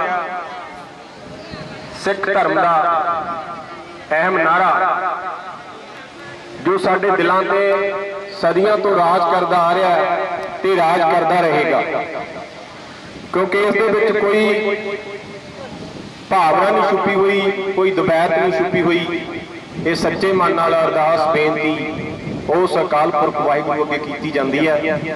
ਜੋ ਬਹੁਤ ਹੀ ਸਤਿਕਾਰਯੋਗ ਬਜ਼ੁਰਗੋ, ਮਾਮਾ, ਭੈਣਾਂ, ਵੀਰੋ, ਨੌਜਵਾਨ ਵੀਰੋ ਔਰ ਪਿੰਡ ਦੇ ਸਾਰੇ ਪਤਵੰਤੇ ਸੱਜਣ ਜਿੰਨੇ ਵੀ ਇਸ ਪੰਡਾਲ ਦੇ ਵਿੱਚ ਇਸ ਤਪਦੀ ਹੋਈ ਗਰਮੀ ਦੇ ਵਿੱਚ ਬੈਠੇ ਨੇ, ਮੈਂ ਤਹਿ ਦਿਲੋਂ ਆਪਣਾ ਸਿਰ ਝੁਕਾ ਕੇ ਸਾਰਿਆਂ ਦਾ ਧੰਨਵਾਦ ਕਰਦਾ ਹਾਂ ਕਿ ਤੁਸੀਂ ਇੱਕ ਛੋਟੇ ਜਿਹੇ ਸੱਦੇ ਦੇ ਉੱਤੇ ਇੱਥੇ ਆਏ ਹੋ। ਤੁਹਾਡਾ ਸਾਰਿਆਂ ਦਾ ਬਹੁਤ ਬਹੁਤ ਧੰਨਵਾਦ। ਇਸ ਤੋਂ ਪਹਿਲਾਂ ਕਿ ਮੈਂ ਕੋਈ ਦਲੀਲ ਪਲਾਂਟ ਦੇ ਬਾਰੇ 'ਚ ਰੱਖਾਂ, ਸਭ ਤੋਂ ਪਹਿਲਾਂ ਤਾਂ ਮੈਂ ਇਹ ਗੱਲ ਤੁਹਾਡੇ ਨਾਲ ਸਾਂਝੀ ਕਰਨੀ ਚਾਹਾਂਗਾ ਕਿ ਨੌਬਤ ਇੱਥੋਂ ਤੱਕ ਆਈ ਕਿਉਂ ਪਲਾਂਟ ਲਾਉਣ ਦੀ ਸਾਨੂੰ ਲੋੜ ਪਈ। ਕਿਉਂਕਿ ਤੁਹਾਨੂੰ ਸਾਰਿਆਂ ਨੂੰ ਪਤਾ ਹੈ ਮੈਂ ਇਸ ਪਿੰਡ ਦੇ ਵਿੱਚੋਂ, ਇੱਥੇ ਪਿੰਡ ਦੇ ਵਿੱਚ ਜੰਮਿਆ, ਇੱਥੋਂ ਪਲਿਆ, ਇੱਥੇ ਖੇਲਿਆ, ਬਚਪਨ ਆਪਣਾ ਇੱਥੇ ਤੁਹਾਡੇ ਸਭ ਦੇ ਹੱਥਾਂ ਦੇ ਵਿੱਚ ਇੱਥੇ ਖੇਲ ਕੁੱਦ ਕੇ ਇੱਥੋਂ ਵੱਡੇ ਪੜ੍ਹ ਲਿਖ ਕੇ ਇੱਥੋਂ ਅੱਗੇ ਨਿਕਲੇ, ਪਿੰਡ ਨੂੰ ਛੱਡਿਆ ਔਰ ਬਾਹਰ ਜਾ ਕੇ ਅਣਥੱਕ ਮਿਹਨਤ ਕੀਤੀ। ਮਤਲਬ ਅੱਜ 22 ਸਾਲ ਹੋ ਗਏ ਪਿੰਡ ਛੱਡੇ ਨੂੰ ਮੈਨੂੰ, ਔਰ ਪ੍ਰਮਾਤਮਾ ਦੇ ਅੱਗੇ ਇੰਨੀ ਗਰੀਬੀ ਦੇ ਵਿੱਚੋਂ ਉੱਠ ਕੇ ਰੁਜ਼ਗਾਰ ਦੇ ਉੱਤੇ ਲੱਗਣਾ ਔਰ ਅੱਗੇ ਪ੍ਰਮਾਤਮਾ ਨੇ ਰਾਹ ਦਿਖਾਏ ਤਾਂ ਕਾਮਯਾਬੀ ਮਿਲੀ।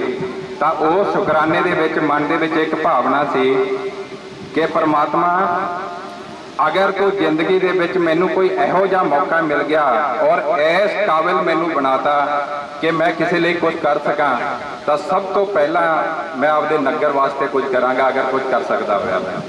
जी सारा मैं चाहना जी फैक्ट्री लगनी चाहिए है, मेरे बच्चे लग जाने इत्थे फैक्ट्री च वधिया सानू रोजगार मिल जे वधिया सारा कुछ साडू बहुत खुश है जी। धन्नवाद। हाँ जी फैक्ट्री असी बड़ा खुश हैं जी। फैक्ट्री साडे गरीबां नू मिल जाए जी। इहदे च जिमींदार साडे खिलाफ है जी, अजी फैक्ट्री लवाउणी चाहुंदे हैं जी।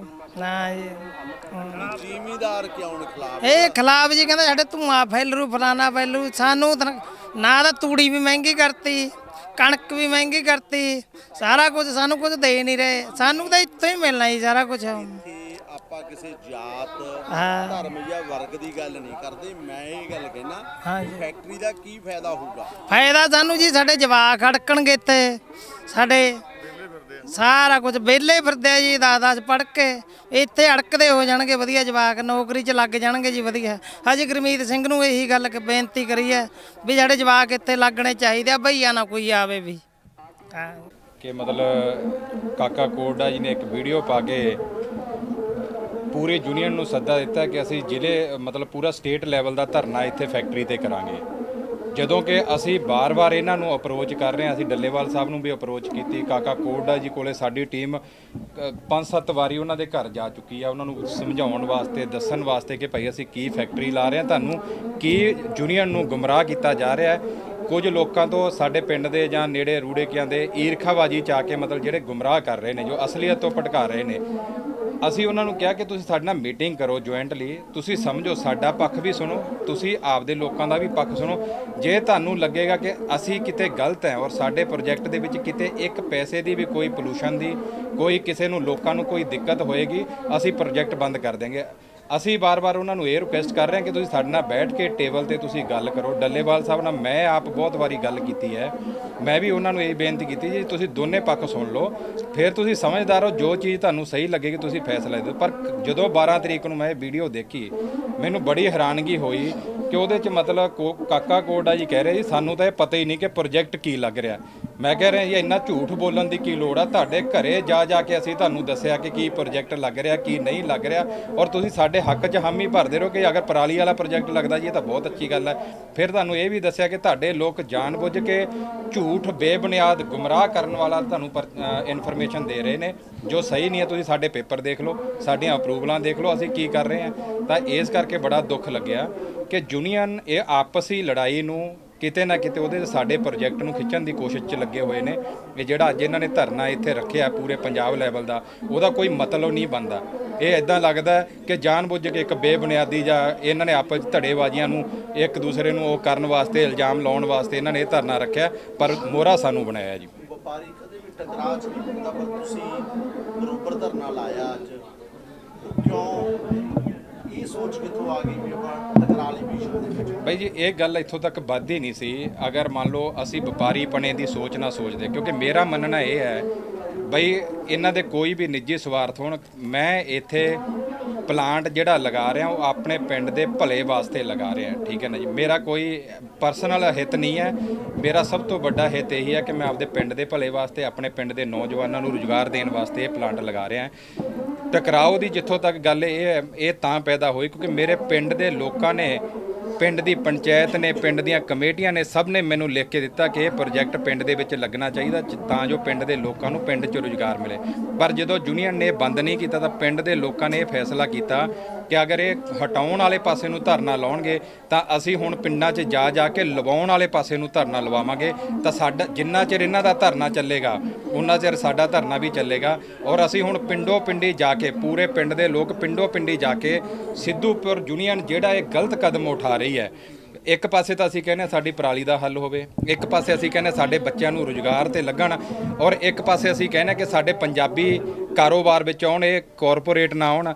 ਉੱਥੇ ਦੂਸਰੇ ਪਾਸੇ ਤੁਸੀਂ ਜੇ ਤੁਹਾਡਾ ਜੱਟ ਭਾਈ ਕੋਈ ਪਿੰਡ ਦੇ ਵਿੱਚ ਪ੍ਰੋਜੈਕਟ ਲਗਾ ਰਿਹਾ ਹੈ, ਪਿੰਡ ਦੀ ਭਲੇ ਵਾਸਤੇ ਲਗਾ ਰਿਹਾ, ਪਿੰਡ ਦੇ ਲੋਕਾਂ ਨੂੰ ਰੁਜ਼ਗਾਰ ਦੇਣ ਵਾਸਤੇ ਲਗਾ ਰਿਹਾ ਔਰ ਪਰਾਲੀ ਦਾ ਹੱਲ ਕਰਨ ਵਾਸਤੇ ਲਗਾ ਰਿਹਾ, ਉਹਨੂੰ ਤੁਸੀਂ ਰੋਕਣ 'ਚ ਲੱਗੇ ਹੋਏ ਹੋ। ਜਿੰਨਾ ਉਹਨਾਂ ਦੀਆਂ ਗੱਲਾਂ ਸਟੇਜ ਤੋਂ ਸੁਣੀਆਂ, ਉਹਨਾਂ ਨੇ ਇਹ ਗੱਲ ਕਹੀ ਵੀ ਇੱਕ ਤਾਂ ਇਹਨਾਂ ਨੇ ਕਿਤੇ ਵੀ ਇਹ ਕਲੀਅਰ ਨਹੀਂ ਕੀਤਾ ਵੀ ਜਿਹੜਾ ਇਹਨੂੰ ਸਾੜ ਦਾ ਜਿੰਨੀ ਵੀ ਹੋਊਗੀ ਘੱਟ ਵੱਧ ਰਹਿੰਦ ਖੂੰਹਦ ਕਿੱਥੇ ਡਿਸਟਰੋਏ ਕਰਨਗੇ, ਕਿੱਥੇ ਖਤਮ ਕਰਨਗੇ। ਸੈਕੰਡਲੀ ਗੱਲ ਵੀ ਇਹਨਾਂ ਨੇ ਪਾਣੀ ਆ ਜਿਹੜਾ ਉਹਦਾ ਨਿਕਾਸੀ ਦਾ ਤੱਕ ਦਾ ਵੀ ਪ੍ਰਬੰਧ ਦਾ ਸਾਨੂੰ ਕੋਈ ਡਰਾਇੰਗ ਨਹੀਂ ਦਿਖਾਈ ਵੀ ਇਹਦੀ ਪਾਣੀ ਦੀ ਨਿਕਾਸੀ ਕਿੱਥੇ ਕਰਨਗੇ, ਪਾਣੀ ਦੀ ਖਪਤ ਨੂੰ ਤਾਂ ਛੱਡੋ, ਪਾਣੀ ਦੀ ਨਿਕਾਸੀ ਕਿੱਥੇ ਕਰਨਗੇ। ਇਹ ਕਹਿੰਦੇ ਵੀ ਵੱਡੇ ਜਿਹੜੇ ਸਵਾਲ ਨੇ ਇਹ ਖੜੇ ਹੁੰਦੇ ਆ ਵੀ ਉਹਦੇ ਨਾਲ ਇੱਕ ਸੈਕੰਡਲੀ ਗੱਲ ਹੈਗੀ ਆ ਵੀ ਜਿਹੜੀ ਪਰਾਲੀ ਦਾ ਜਿਹੜਾ ਕੱਟ ਹੈ ਉਹਦੇ ਨਾਲ ਚੂਹੇ ਪੈਦਾ ਹੋਣਗੇ, ਉਹਦੇ ਨਾਲ ਵੱਡੀਆਂ ਸਮੱਸਿਆਵਾਂ ਜਿਹੜੀਆਂ ਆਲੇ ਦੁਆਲੇ ਦੇ ਬਈ ਅਸੀਂ ਇਹ ਤਿੰਨੇ ਚੀਜ਼ਾਂ ਦਾ ਇਹਨਾਂ ਨੂੰ ਹੱਲ ਅੱਜ ਤੋਂ 1 ਸਾਲ ਪਹਿਲਾਂ ਜਦੋਂ ਪਹਿਲਾਂ ਤੋਂ ਧਰਨਾ ਲੱਗਿਆ ਉਦੋਂ ਤੋਂ ਦਿੰਦੇ ਹੋਏ ਆ ਰਹੇ ਹਾਂ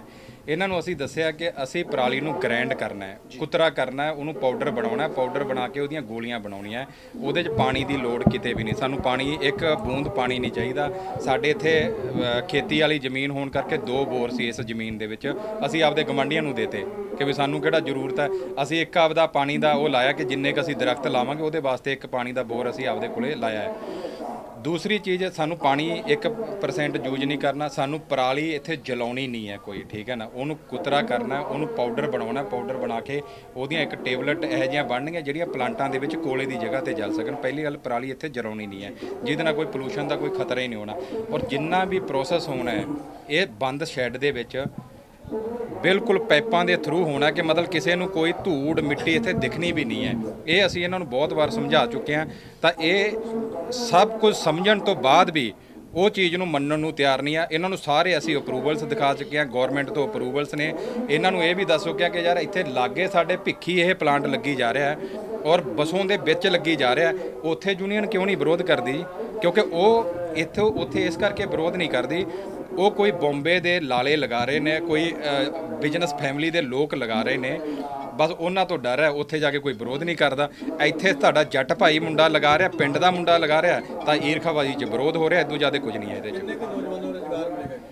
ਭਾਈ ਸਾਹਿਬ, ਅਸੀਂ ਮਿਨੀਮਮ ਜੋ ਸਾਡਾ ਟਾਰਗੇਟ ਹੈ ਕਿ ਅਸੀਂ 100 ਤੋਂ ਲੈ ਕੇ 150 ਮੁੰਡੇ ਨੂੰ ਇੱਥੇ ਰੁਜ਼ਗਾਰ ਦੇਵਾਂਗੇ ਸਿੱਧੇ ਤੌਰ ਤੇ। ਔਰ ਬਹੁਤ ਸਾਰੇ ਲੋਕਾਂ ਨੂੰ ਜਿਨ੍ਹਾਂ ਦੇ ਟਰੈਕਟਰ ਹੈ ਜੱਟ ਭਾਈਆਂ ਦੇ, ਉਹਨਾਂ ਨੂੰ ਬੇਲਰ ਵਗੈਰਾ ਦੇਵਾਂਗੇ।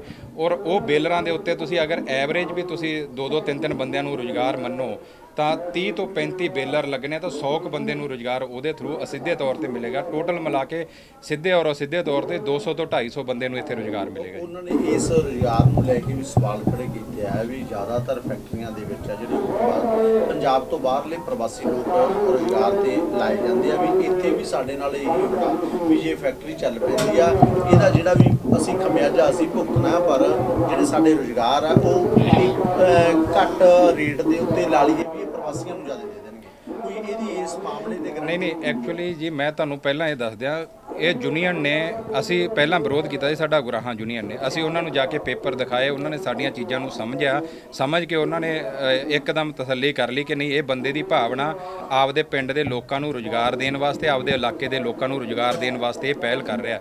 ਉਹਨਾਂ ਨੇ ਸਮਝੀ ਔਰ ਉਹਨਾਂ ਨੇ ਸਾਡਾ ਸਾਥ ਦੇਣ ਦਾ ਵਾਅਦਾ ਕਰਤਾ, ਜਿਹਦਾ ਕਰਕੇ ਜਿਹੜੇ ਕੁਝ ਲੋਕ ਨਾਰਾਜ਼ ਸੀ ਉਹ ਸਿੱਧੂਪੁਰ 'ਚ ਚਲੇ ਗਏ। ਸਿੱਧੂਪੁਰ ਯੂਨੀਅਨ ਨੇ ਅੱਜ ਤੱਕ ਚੀਜ਼ਾਂ ਨੂੰ ਨਾ ਭਾਵਨਾ ਨੂੰ ਸਮਝਣ ਦੀ ਕੋਸ਼ਿਸ਼ ਕੀਤੀ ਹੈ, ਨਾ ਪੇਪਰਾਂ ਨੂੰ ਸਮਝਣ ਦੀ ਕੋਸ਼ਿਸ਼, ਸਿਰਫ ਇੱਕ ਝੂਠ ਔਰ ਬੇਬੁਨਿਆਦ ਦੇ ਆਧਾਰ ਦੇ ਉੱਤੇ ਇਹ ਜਿੰਨਾ ਵੀ ਪ੍ਰਚਾਰ ਕਰੀ ਜਾ ਰਿਹਾ, ਪੰਜਾਬ ਨੂੰ ਗੁੰਮਰਾਹ ਕਰਨ ਵਾਲਾ ਪ੍ਰਚਾਰ ਕਰ ਰਹੇ ਨੇ।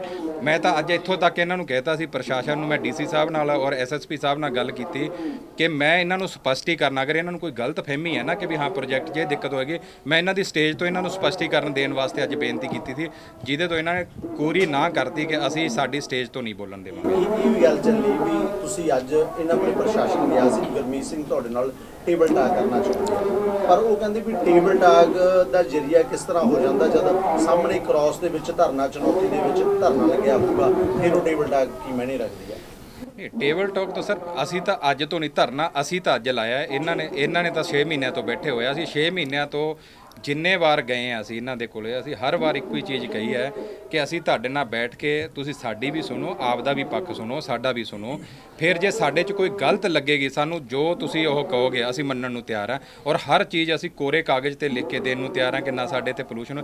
ਟੇਬਲ ਟਾਕ ਤੋਂ ਉਹਨੇ ਦਿਨਾਂ ਤੋਂ ਕਰਨਾ ਹੀ ਨਹੀਂ ਚਾਹ ਰਹੇ, ਕਿਉਂਕਿ ਉਹ ਟੇਬਲ ਟਾਕ ਨਹੀਂ ਕਰਨਾ ਚਾਹ ਰਹੇ, ਬਸ ਉਹ ਇਸ ਮਸਲੇ ਨੂੰ ਨਾ ਵਧਾ ਚੜਾ ਕੇ ਇੱਕ ਜਿਹੜੀ ਇਹਨਾਂ ਦੀ ਇਹ ਧਰਨੇ ਨੂੰ ਕੰਟੀਨਿਊ ਰੱਖਣ ਦੀ ਜਿਹੜੀ ਸੋਚ ਰਹਿੰਦੀ ਹੈ ਨਾ ਕਿਤੇ ਮੈਨੂੰ ਇਹ ਲੱਗਦਾ ਕਿ ਉਹ ਉਸੇ ਨੂੰ ਜਾਰੀ ਰੱਖਣਾ ਚਾਹ ਰਹੇ। ਇਹ ਗੱਲ ਹੈਗੀ ਆ ਵੀ ਉਹ ਜਿੰਨੀ ਕੁ ਅਸੀਂ ਉਹਨਾਂ ਦੀ ਗੱਲਬਾਤ ਸੁਣੀ, ਉਹਦੇ 'ਚ ਇੱਕ ਟੀਸ ਸੀ ਵੀ ਗੁਰਮੀਤ ਸਿੰਘ ਦੇ ਕਾਰਨ ਸਾਡੀ ਜਿਹੜੀ ਯੂਨੀਅਨ ਆ ਉਹ ਦਫਾੜ ਹੋ ਗਈ, ਤੇ ਗੁਰਮੀਤ ਸਿੰਘ ਨੇ ਕਿਹਾ ਵੀ ਸਾਡੇ ਯੂਨੀਅਨ ਦੇ ਕੁਝ ਬੰਦੇ ਕਥਿਤ ਤੌਰ ਤੇ ਸਾਤੋਂ ਪੈਸੇ ਦੀ ਝਾਕ ਕਰਦੇ ਆ।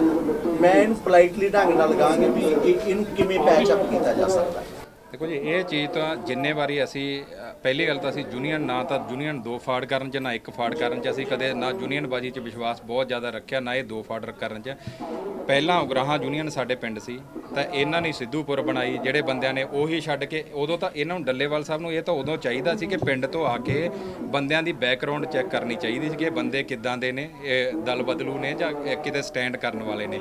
ਉਹ ਹੈ ਹੀ ਜਦੋਂ ਹੁਣ ਇਹੋ ਜਿਹੇ ਬੰਦਿਆਂ ਨੂੰ ਨਾਲ ਲਓਗੇ ਜਿਨ੍ਹਾਂ ਦਾ ਕੋਈ ਆਧਾਰ ਹੀ ਨਹੀਂ ਹੈ ਔਰ ਉਹਦਾ ਦੋਸ਼ ਸਾਡੇ ਵਰਗੇ ਬੰਦਿਆਂ ਤੇ ਲਾਓਗੇ ਤਾਂ ਸਰਾਸਰ ਗਲਤ ਹੈ ਨਾ, ਇਹ ਬੇਬੁਨਿਆਦ ਹੈ। ਮੀਡੀਆ ਦੇ ਰਾਹੀਂ ਇਹਦੇ 'ਚ ਕੀ ਕਲੈਰੀਫਿਕੇਸ਼ਨ ਦਿੱਤੀ ਜਾ ਸਕਦੀ ਹੈ? ਤੁਸੀਂ ਜੋ ਫੈਕਟਰੀ ਲਾ ਰਹੇ ਹੋ, ਜੇ ਇਹ ਉਦਯੋਗ ਚੱਲਦਾ ਹੈ ਤਾਂ ਇਹਦੀ ਕੀ ਕਲੈਰੀਫਿਕੇਸ਼ਨ ਆ, ਚਾਹੇ ਉਹ ਯੂਨੀਅਨ ਨੂੰ ਲਾ ਲਓ, ਚਾਹੇ ਉਹ ਜਿਹੜੇ ਦੋਨੇ ਪਿੰਡ ਆ, ਚਾਹੇ ਵੱਲੋਂ ਦੇ ਰੂੜੇਗੇ ਖੁਰਦ ਦੇ ਜਿੰਨੇ ਕੁ ਚੰਦ ਬੰਦੇ ਆ, ਚਾਹੇ ਉਹ ਜ਼ਿਆਦਾ ਬੰਦੇ ਆ ਜਿਹੜੇ ਵਿਰੋਧ ਕਰਦੇ ਆ, ਉਹਨਾਂ ਲਈ ਕੀ ਮੈਸੇਜ ਹੈਗਾ ਵੀ ਕੀ ਕਲੈਰੀਫਿਕੇਸ਼ਨ ਹੈ? ਗੁਰਮੀਤ ਸਿੰਘ ਆਪਣੇ ਵੱਲੋਂ ਭਾਈ ਕਲੈਰੀਫਿਕੇਸ਼ਨ ਇਹ ਹੈ ਕਿਉਂਕਿ ਕੇਂਦਰ ਸਰਕਾਰ ਨੇ ਹੁਣ ਨੋਟੀਫਿਕੇਸ਼ਨ ਜਾਰੀ ਕੀਤੀ ਹੈ ਪਲਾਂਟਾਂ ਨੂੰ ਕਿ ਸਤੰਬਰ 2022 ਤੱਕ ਤੁਹਾਨੂੰ 10% ਬਾਇਓਫਿਊਲ ਹਰ ਪਾਵਰ ਪਲਾਂਟ ਨੂੰ ਕੋਇਲਾ ਛੱਡ ਕੇ ਵਰਤਣਾ ਹੈ ਤੁਹਾਨੂੰ।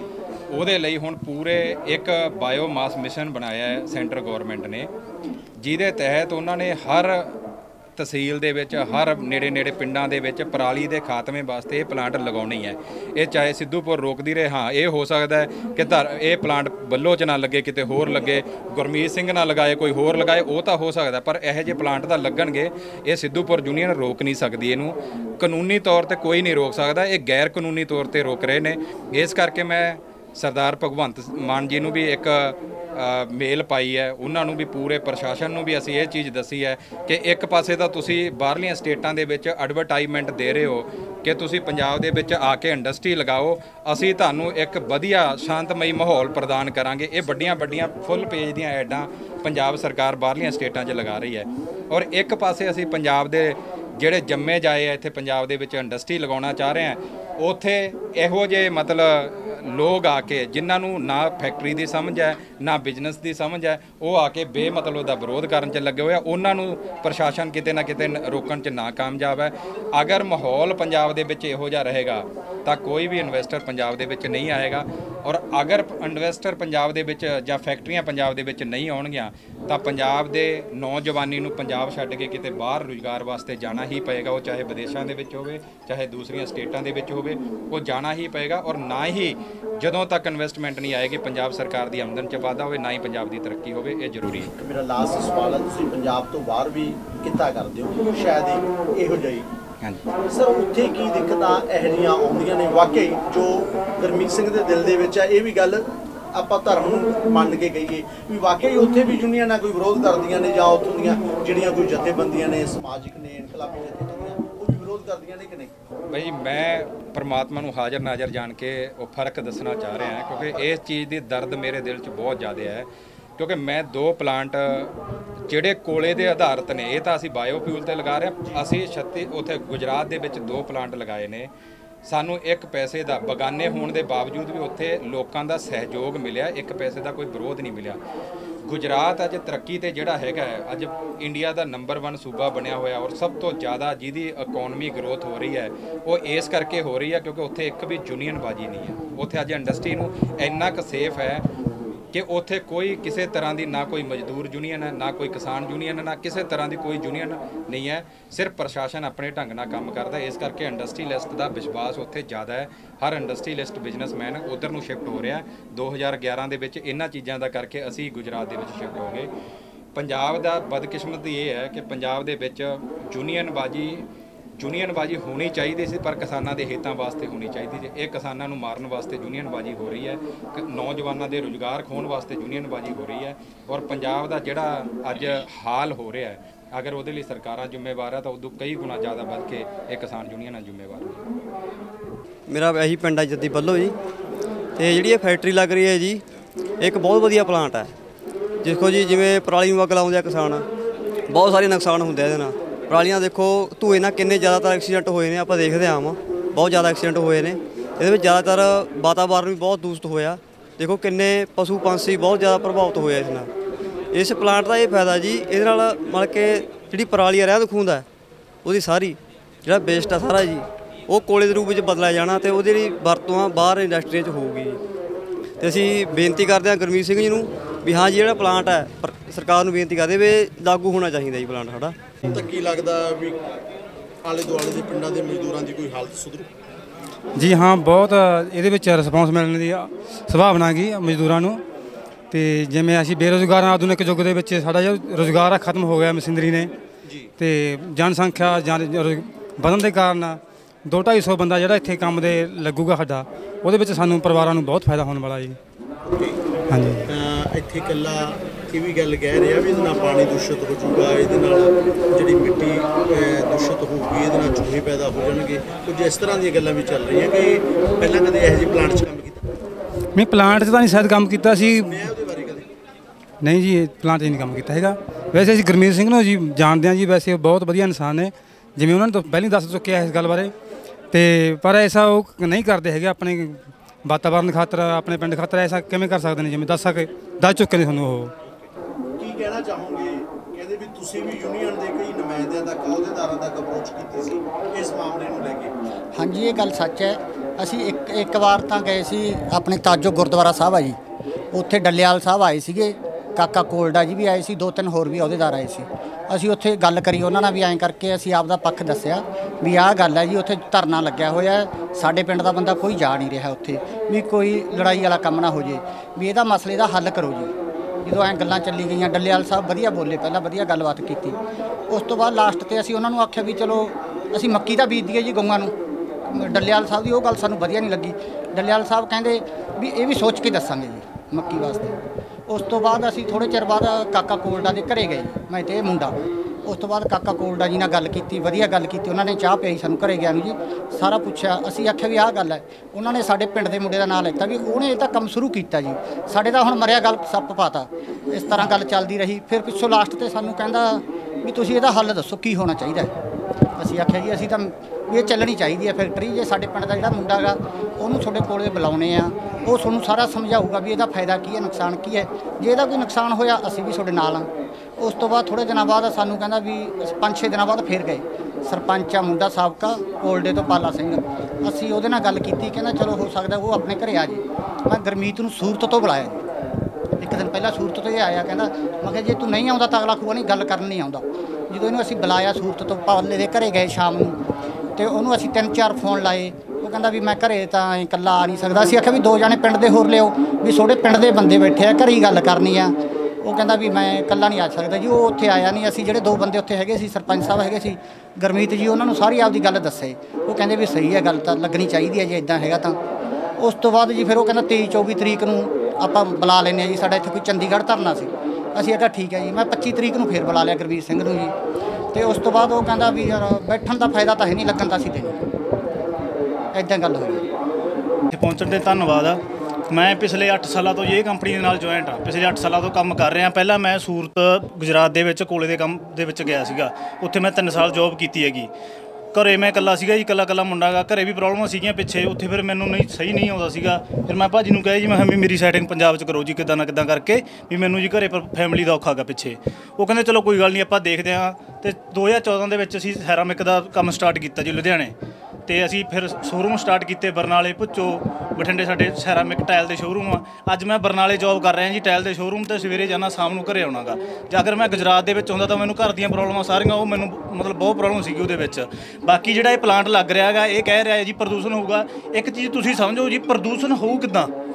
ਜਦੋਂ ਆਪਾਂ ਕਿਸੇ ਚੀਜ਼ ਨੂੰ ਜਲਾਵਾਂਗੇ ਪ੍ਰਦੂਸ਼ਣ ਫੇਰ ਹੋਊਗਾ। ਆਪਾਂ ਜਦੋਂ ਕਿਸੇ ਚੀਜ਼ ਨੂੰ ਜਲਾਉਣਾ ਨਹੀਂ, ਆਪਾਂ ਪਰਾਲੀ ਗ੍ਰੈਂਡ ਕਰਾਉਣੀ ਹੈ, ਗ੍ਰੈਂਡ ਕਰਕੇ ਉਹਦੀ ਗਿੱਟੀ ਬਣਨੀ ਹੈ, ਬਾਇਓਮਾਸ ਸਮਾਨਣਾ ਗਾ, ਤਾਂ ਉਹਦਾ ਪ੍ਰਦੂਸ਼ਣ ਹੋਊਗਾ। ਅਗਰ ਆਪਾਂ ਪਰਾਲੀ ਨੂੰ ਜਲਾ ਹੀ ਦਿੱਤਾ ਤਾਂ ਉਹਦੇ 'ਚੋਂ એનર્ਜੀ ਕੀ ਨਿਕਲੂਗੀ ਜੀ? ਮੇਰਾ ਇੱਕ ਸਵਾਲ ਆ, ਅਗਰ ਆਪਾਂ ਪਰਾਲੀ ਨੂੰ ਜਲਾਤਾ ਉਹ ਤਾਂ ਸਵਾਹ ਬਣ ਗਈ, ਉਹਦੇ 'ਚੋਂ એનર્ਜੀ ਕੀ ਨਿਕਲੂ? ਵੇਸਟ ਆ ਉਹ ਤਾਂ। ਹੁਣ ਆਪਾਂ ਆਪਣਾ ਇਹ ਤਾਂ ਹੈ ਨਹੀਂ ਜੇ ਆਪਾਂ 30 ਕਰੋੜ ਦਾ ਪ੍ਰੋਜੈਕਟ ਲਗਾ ਕੇ ਇੱਥੇ ਪਰਾਲੀ ਲਿਆਵਾਂਗੇ ਅਤੇ ਪਰਾਲੀ ਨੂੰ ਜਲਾ ਕੇ ਉਹਨੂੰ ਸਵਾਹ ਕਰ ਦਾਂਗੇ। ਉਹ ਜਿਹੀ ਤਰ੍ਹਾਂ ਦੀ ਇਹਨਾਂ ਨੂੰ ਕੋਈ ਵੀਡੀਓ ਕਲਿੱਪ ਨਹੀਂ ਦਿਖਾਇਆ ਜਿਹੜਾ ਜਿਸ ਤਰ੍ਹਾਂ ਬਣਦੀ ਆ, ਦੇਖਣ ਨੂੰ ਤਿਆਰ ਨਹੀਂ ਭਾਜੀ। ਸਰ ਜੇ ਸਾਡੇ ਨਾਲ ਅਸੀਂ ਅਪਰੋਚ ਇਹਨਾਂ ਤੱਕ ਕੀਤਾ, ਜੇ ਦੇਖਣ ਨੂੰ ਤਿਆਰ ਹੋਣਗੇ ਸਾਡੇ ਨਾਲ, ਅਸੀਂ ਫੇਰ ਹੀ ਦਿਖਾਵਾਂਗੇ ਨਾ ਜੀ। ਸਰਪੰਚ ਸਾਹਿਬ ਖੜੇ ਆ, ਅਸੀਂ ਕਾਕਾ ਸਿੰਘ ਕੋਲਡਾ ਜੀ ਦੇ ਘਰ ਗਏ, 2 ਘੰਟੇ ਦੇ ਘਰ ਬੈਠ ਕੇ ਮੀਟਿੰਗ ਕੀਤੀ, ਗੱਲਬਾਤ ਕੀਤੀ, ਚਾਹ ਪਾਣੀ ਪੀਤਾ, ਸਾਰਾ ਉਹਨਾਂ ਨੂੰ ਕੱਲੀ ਚੀਜ਼ ਮੈਂ ਸਮਝਾਈ ਜੀ। ਜਿਹੜਾ ਉਹ ਵੀਡੀਓ ਦੇ ਵਿੱਚ ਕੱਲ ਕਹਿ ਰਹੇ ਨਾ 12 ਤਰੀਕ ਨੂੰ ਉਹਨਾਂ ਨੇ ਵੀਡੀਓ ਲਾਂਚ ਕੀਤੀ ਆ ਕਿ ਜੀ ਆਪਣਾ ਸਾਨੂੰ ਅੱਜ ਤੱਕ ਇਹ ਨਹੀਂ ਪਤਾ ਚੱਲ ਰਿਹਾ ਵੀ ਫੈਕਟਰੀ ਲੱਗ ਕਿਸ ਚੀਜ਼ ਦੀ ਰਹੀ ਆ। ਮੈਂ ਤਾਂ ਹੈਰਾਨ ਆ ਜੀ ਇਸ ਚੀਜ਼ ਤੇ। ਉਹਨਾਂ ਦੀ 70 ਸਾਲ ਸਾਲ ਦੀ ਉਮਰ ਹੈ, ਪ੍ਰਧਾਨ ਨੇ ਸੂਬੇ ਦੇ ਜਨਰਲ ਸਕੱਤਰ ਆ ਵੀ ਉਹਨਾਂ ਨੂੰ ਇਸ ਚੀਜ਼ ਦਾ ਨਹੀਂ ਪਤਾ। ਅੱਜ ਤੋਂ ਪਹਿਲਾਂ 10 ਵਾਰ ਅਸੀਂ ਇਹ ਚੀਜ਼ਾਂ ਦੱਸ ਹਟੇ ਵੀ ਇਹ ਆਪਣਾ ਪਰਾਲੀ ਦਾ ਪ੍ਰੋਜੈਕਟ ਹੈ ਜੀ, ਬਾਇਓਮੈਸ ਪਲਾਂਟ ਹੈਗਾ, ਗ੍ਰੀਨਫੀਲਡ ਪ੍ਰੋਜੈਕਟ ਆ, ਇਹਦੇ 'ਚ ਕੋਈ ਪ੍ਰਦੂਸ਼ਣ ਨਹੀਂ, ਕੋਈ ਇਹਦਾ ਨੁਕਸਾਨ ਨਹੀਂ, ਕੋਈ ਪਾਣੀ ਵੇਸਟ ਨਹੀਂ ਹੈਗਾ।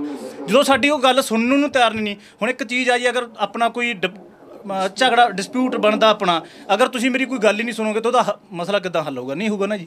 ਮੈਂ ਤੁਹਾਡੇ ਬਾਹਰ 'ਚ ਗੇਟ 'ਚ ਆ ਕੇ ਬਹਿਣਾਗਾ ਤੁਹਾਡੇ, ਤੁਸੀਂ ਗੇਟ ਨਹੀਂ ਖੋਲ੍ਹ ਰਹੇ, ਤੁਸੀਂ ਮੇਰਾ ਫੋਨ ਨਹੀਂ ਚੱਕ ਰਹੇ, ਤਾਂ ਉਹ ਚੀਜ਼ ਨੂੰ ਆਪਾਂ ਕਿੱਦਾਂ ਫਿਰ ਮਸਲਾ ਹੱਲ ਨਹੀਂ ਹੋ ਸਕਦਾ। ਬਾਕੀ ਇੱਕ ਹੋਰ ਤੁਹਾਨੂੰ ਐਗਜ਼ਾਮਪਲ ਦਿੰਦਾ ਜੀ, ਟਰਾਈਡੈਂਟ ਫੈਕਟਰੀ ਲੱਗੀ ਆ, ਮੇਰੇ ਪਿੰਡ ਦੇ ਮੁੰਡੇ ਲੱਗੇ ਆ ਉੱਥੇ, ਸਾਡੇ ਪਿੰਡੋਂ ਘੱਟੋ ਘੱਟ 50 ਮੁੰਡੇ ਜਾਂਦੇ ਹੋਣਗੇ ਟਰਾਈਡੈਂਟ ਦੇ ਵਿੱਚ। ਜਿਹੜਾ ਬੰਦਾ ਉੱਥੇ ਗਰੋਥ ਕਰਦਾ ਗਾ 10,000 ਤੋਂ 15 ਤੇ ਜਾਂਦਾ, 15 ਤੋਂ 20 ਤੇ ਜਾਂਦਾ, 20 ਤੋਂ 30 ਤੇ ਜਾਂਦਾ। ਮੇਰੇ ਪਿੰਡ ਦਾ ਮੁੰਡਾ ਜੀ ਗੁਰਤੇਜ ਸਿੰਘ, ਉਹ ਮੁੰਡਾ 30,000 ਪੇ ਸਕੇਲ ਤੇ ਚਲਾ ਗਿਆ। ਉਹਦਾ ਕੀ ਕੀਤਾ ਜੀ, ਕਾਰਡ ਫੜ ਕੇ ਟਰਾਈਡੈਂਟ ਵਾਲੇ ਨੇ ਰੱਖ ਲਿਆ, ਉਹਨੂੰ ਘਰੇ ਭੇਜਤਾ ਵੀ ਚੱਲ ਜੀ। ਬਾਅਦ ਦੇ ਵਿੱਚ ਉਹਨੂੰ ਕੀ ਮੇਲ ਕੀਤੀ ਵੀ ਜੇ 15,000 ਤੇ ਨੌਕਰੀ ਕਰਨੀ ਹੈ ਤਾਂ ਸਾਡੇ ਕੋਲੇ ਆ ਜਾ। ਉਹੋ ਜਿਹੇ ਕਾਰਪੋਰੇਟਾਂ ਨੂੰ ਨੱਥ ਪਾਉਣ ਜੀ, ਉਹ ਕਾਰਪੋਰੇਟ ਨੇ, ਅਸੀਂ ਕਾਰਪੋਰੇਟ ਨਹੀਂ ਹੈਗੇ। ਇਹ ਜੱਟ ਭਾਈ ਆ, ਨੌਜਵਾਨ ਸਾਡਾ ਭਰਾ ਗਾ, ਇੱਥੇ ਇਦਾਂ ਦਾ ਕੰਮ ਨਹੀਂ ਹੋਣਾ। ਮੇਰਾ ਗੁਆਂਢੀ ਮੁੰਡਾ ਗਾ ਜਸਵੀਰ ਸਿੰਘ, ਉਹਨੇ ਟਰਾਈਡੈਂਟ 'ਚ ਗਰੋਥ ਕੀਤੀ, 25,000 ਸੈਲਰੀ ਤੇ ਗਿਆ, ਉਹਦਾ ਕਾਰਡ ਫੜ ਕੇ ਰੱਖ ਲਿਆ, ਉਹਨੂੰ ਕਹਿੰਦੇ 12,000 ਤੇ ਆਉਣਾ ਤਾਂ ਕੰਮ ਕਰ ਨਹੀਂ, ਘਰੇ ਜਾ। ਉੱਥੇ ਧਰਨਾ ਲਾਉਣ ਜੀ, ਉਹ ਕਾਰਪੋਰੇਟ ਨੇ, ਉੱਥੇ ਧਰਨਾ ਲਾਉਣ। ਉੱਥੇ ਕਿਉਂ ਨਹੀਂ ਲਾਉਂਦੇ ਧਰਨਾ? ਜਾਂ ਹਿੰਮਤ ਨਹੀਂ, ਡਰ ਆ ਉਹਨਾਂ ਤੋਂ ਡਰ ਆ ਇਹਨਾਂ ਨੂੰ, ਉੱਥੇ ਕਿਉਂ ਨਹੀਂ ਧਰਨਾ ਲਾਉਂਦੇ? ਇੱਥੇ ਜੱਟ ਭਾਈ ਆ, ਸਾਡੇ ਪਿੰਡ ਦਾ ਮੁੰਡਾ ਗਾ, ਸਾਡਾ ਭਰਾ ਗਾ, ਅਸੀਂ ਇਹਦੇ ਨਿਗਰਾਨੀ 'ਚ ਕੰਮ ਕਰ ਦਿਆਂਗੇ। 10 ਮੁੰਡੇ ਅਸੀਂ ਬਰਨਾਲੇ ਕੰਮ ਕਰਦੇ ਹਾਂ, 20 ਮੁੰਡੇ ਅਸੀਂ ਭੁੱਚੋ ਕੰਮ ਕਰਦੇ ਹਾਂ, 10 ਮੁੰਡੇ ਅਸੀਂ ਬਠਿੰਡੇ ਸ਼ੋਰੂਮ ਤੇ ਕੰਮ ਕਰਦੇ ਹਾਂ, ਘੱਟੋ ਘੱਟ 50 ਮੁੰਡੇ ਲੁਧਿਆਣੇ ਸ਼ੋਰੂਮ ਤੇ ਕੰਮ ਕਰਦੇ ਆ, ਸੈਰਾਮਿਕ ਟਾਇਲ ਦੇ ਵਿੱਚ ਜੀ। ਵੀ ਉੱਥੇ ਜਾ ਕੇ ਫਿਰ ਉਹ ਜਿਹੜਾ ਉੱਥੇ ਉਹਨਾਂ ਨਾਲ ਮੁੰਡਿਆਂ ਨਾਲ ਧੱਕਾ ਹੋ ਰਿਹਾ ਹੈਗਾ, 30,000 ਤੋਂ ਡਾਇਰੈਕਟ ਕਹਿ ਦਿੰਦੇ 15,000 ਤੇ ਆ ਜਾਓ। ਇਹ ਚੀਜ਼ ਕਿੱਥੋਂ ਤੱਕ ਸਹੀ ਹੈ ਜੀ, ਤੁਸੀਂ ਦੱਸੋ? ਸਹੀ ਹੈ ਜੀ। ਉੱਥੇ ਇਹ ਧਰਨਾ ਲਾਉਣ। ਮੇਰੇ ਪਿੰਡ ਦੀ ਐਗਜ਼ਾਮਪਲ ਆ ਜੀ, ਇਹ 2 ਮੁੰਡਿਆਂ ਦੀ, ਭਾਵੇਂ ਤੁਸੀਂ ਪੁੱਛ ਸਕਦੇ ਹੋ, ਗੁਰਤੇਜ ਸਿੰਘ ਤੇ ਜਸਵੀਰ ਸਿੰਘ। ਇੱਥੇ ਸਿਰਫ ਇਹਨਾਂ ਨੂੰ ਹੋਇਆ ਕੀ ਆ ਜੀ, ਇਹਨਾਂ ਨੇ ਇਹ ਸੋਚਿਆ ਵੀ ਇਹ ਕਿਹੜਾ ਬੋਲਦੇ ਆ, ਅਸੀਂ ਨਹੀਂ ਬੋਲੇ। ਇਹ ਧਰਨਾ ਲੱਗੇ ਨੂੰ ਲਗਭਗ 8-9 ਮਹੀਨੇ ਹੋ ਗਏ ਹੋਣਗੇ, ਸਾਡਾ ਕੋਈ ਇੱਕ ਬੰਦਾ ਨਹੀਂ ਇੱਥੇ ਆਇਆ ਕਦੇ ਵੀ। ਇਹ ਇੱਕ ਦਿਨ ਵੀ ਕਹਿ ਦੇਣ ਵੀ ਤੁਹਾਡਾ ਬੰਦਾ ਇੱਥੇ ਆਇਆ, ਆ ਕੇ ਸਾਨੂੰ ਗਲਤ ਬੋਲਿਆ, ਫਲਤ ਬੋਲਿਆ, ਇਹ ਹਜੇ ਸਾਨੂੰ 100 ਕੁਛ ਬੋਲਦੇ ਰਹੇ ਆ। ਸਾਡੇ ਪਿੰਡ ਦੇ ਬੰਦੇ ਨੇ ਸਾਨੂੰ ਗਾਲਾਂ ਕੱਢੀਆਂ ਨੇਗੀਆਂ, ਅਸੀਂ ਨਾਮ ਨਹੀਂ ਲੈਣਾ ਚਾਹੁੰਦੇ। ਇਹਨਾਂ ਦੇ ਯੂਨੀਅਨ ਨੇ, ਸਿੱਧੂਪੁਰ ਯੂਨੀਅਨ ਦੇ ਬੰਦੇ ਨੇ ਸਾਨੂੰ ਗਾਲਾਂ ਕੱਢੀਆਂ, ਇਹਨਾਂ ਦਾ ਕੀ ਹੱਕ ਆ ਜੀ? ਅੱਛਾ, ਯੂਨੀਅਨਾਂ ਯੂਨੀਅਨ ਕਿਹਦੇ ਦਮ ਤੇ ਬਣਦੀਆਂ? ਜੇ ਲੋਕਾਂ ਦੀ ਪਾਵਰ ਆ, ਯੂਨੀਅਨਾਂ ਤਾਂ ਬਣੀਆਂ ਨੇ। ਜੇ ਲੋਕ ਹੀ ਨਹੀਂ ਯੂਨੀਅਨ ਨਾਲ ਹੋਣਗੇ ਤਾਂ ਯੂਨੀਅਨ ਦੀ ਕੀ ਔਕਾਤ ਰਹਿ ਜੂਗੀ? ਸਿਰਫ ਸਿੱਧੂਪੁਰ ਯੂਨੀਅਨ ਆ ਜੀ, ਹੈਰਾਨ ਕਰਦੇ ਆ, ਧੱਕਾ ਕਰਦੇ ਆ ਨਜਾਇਜ਼।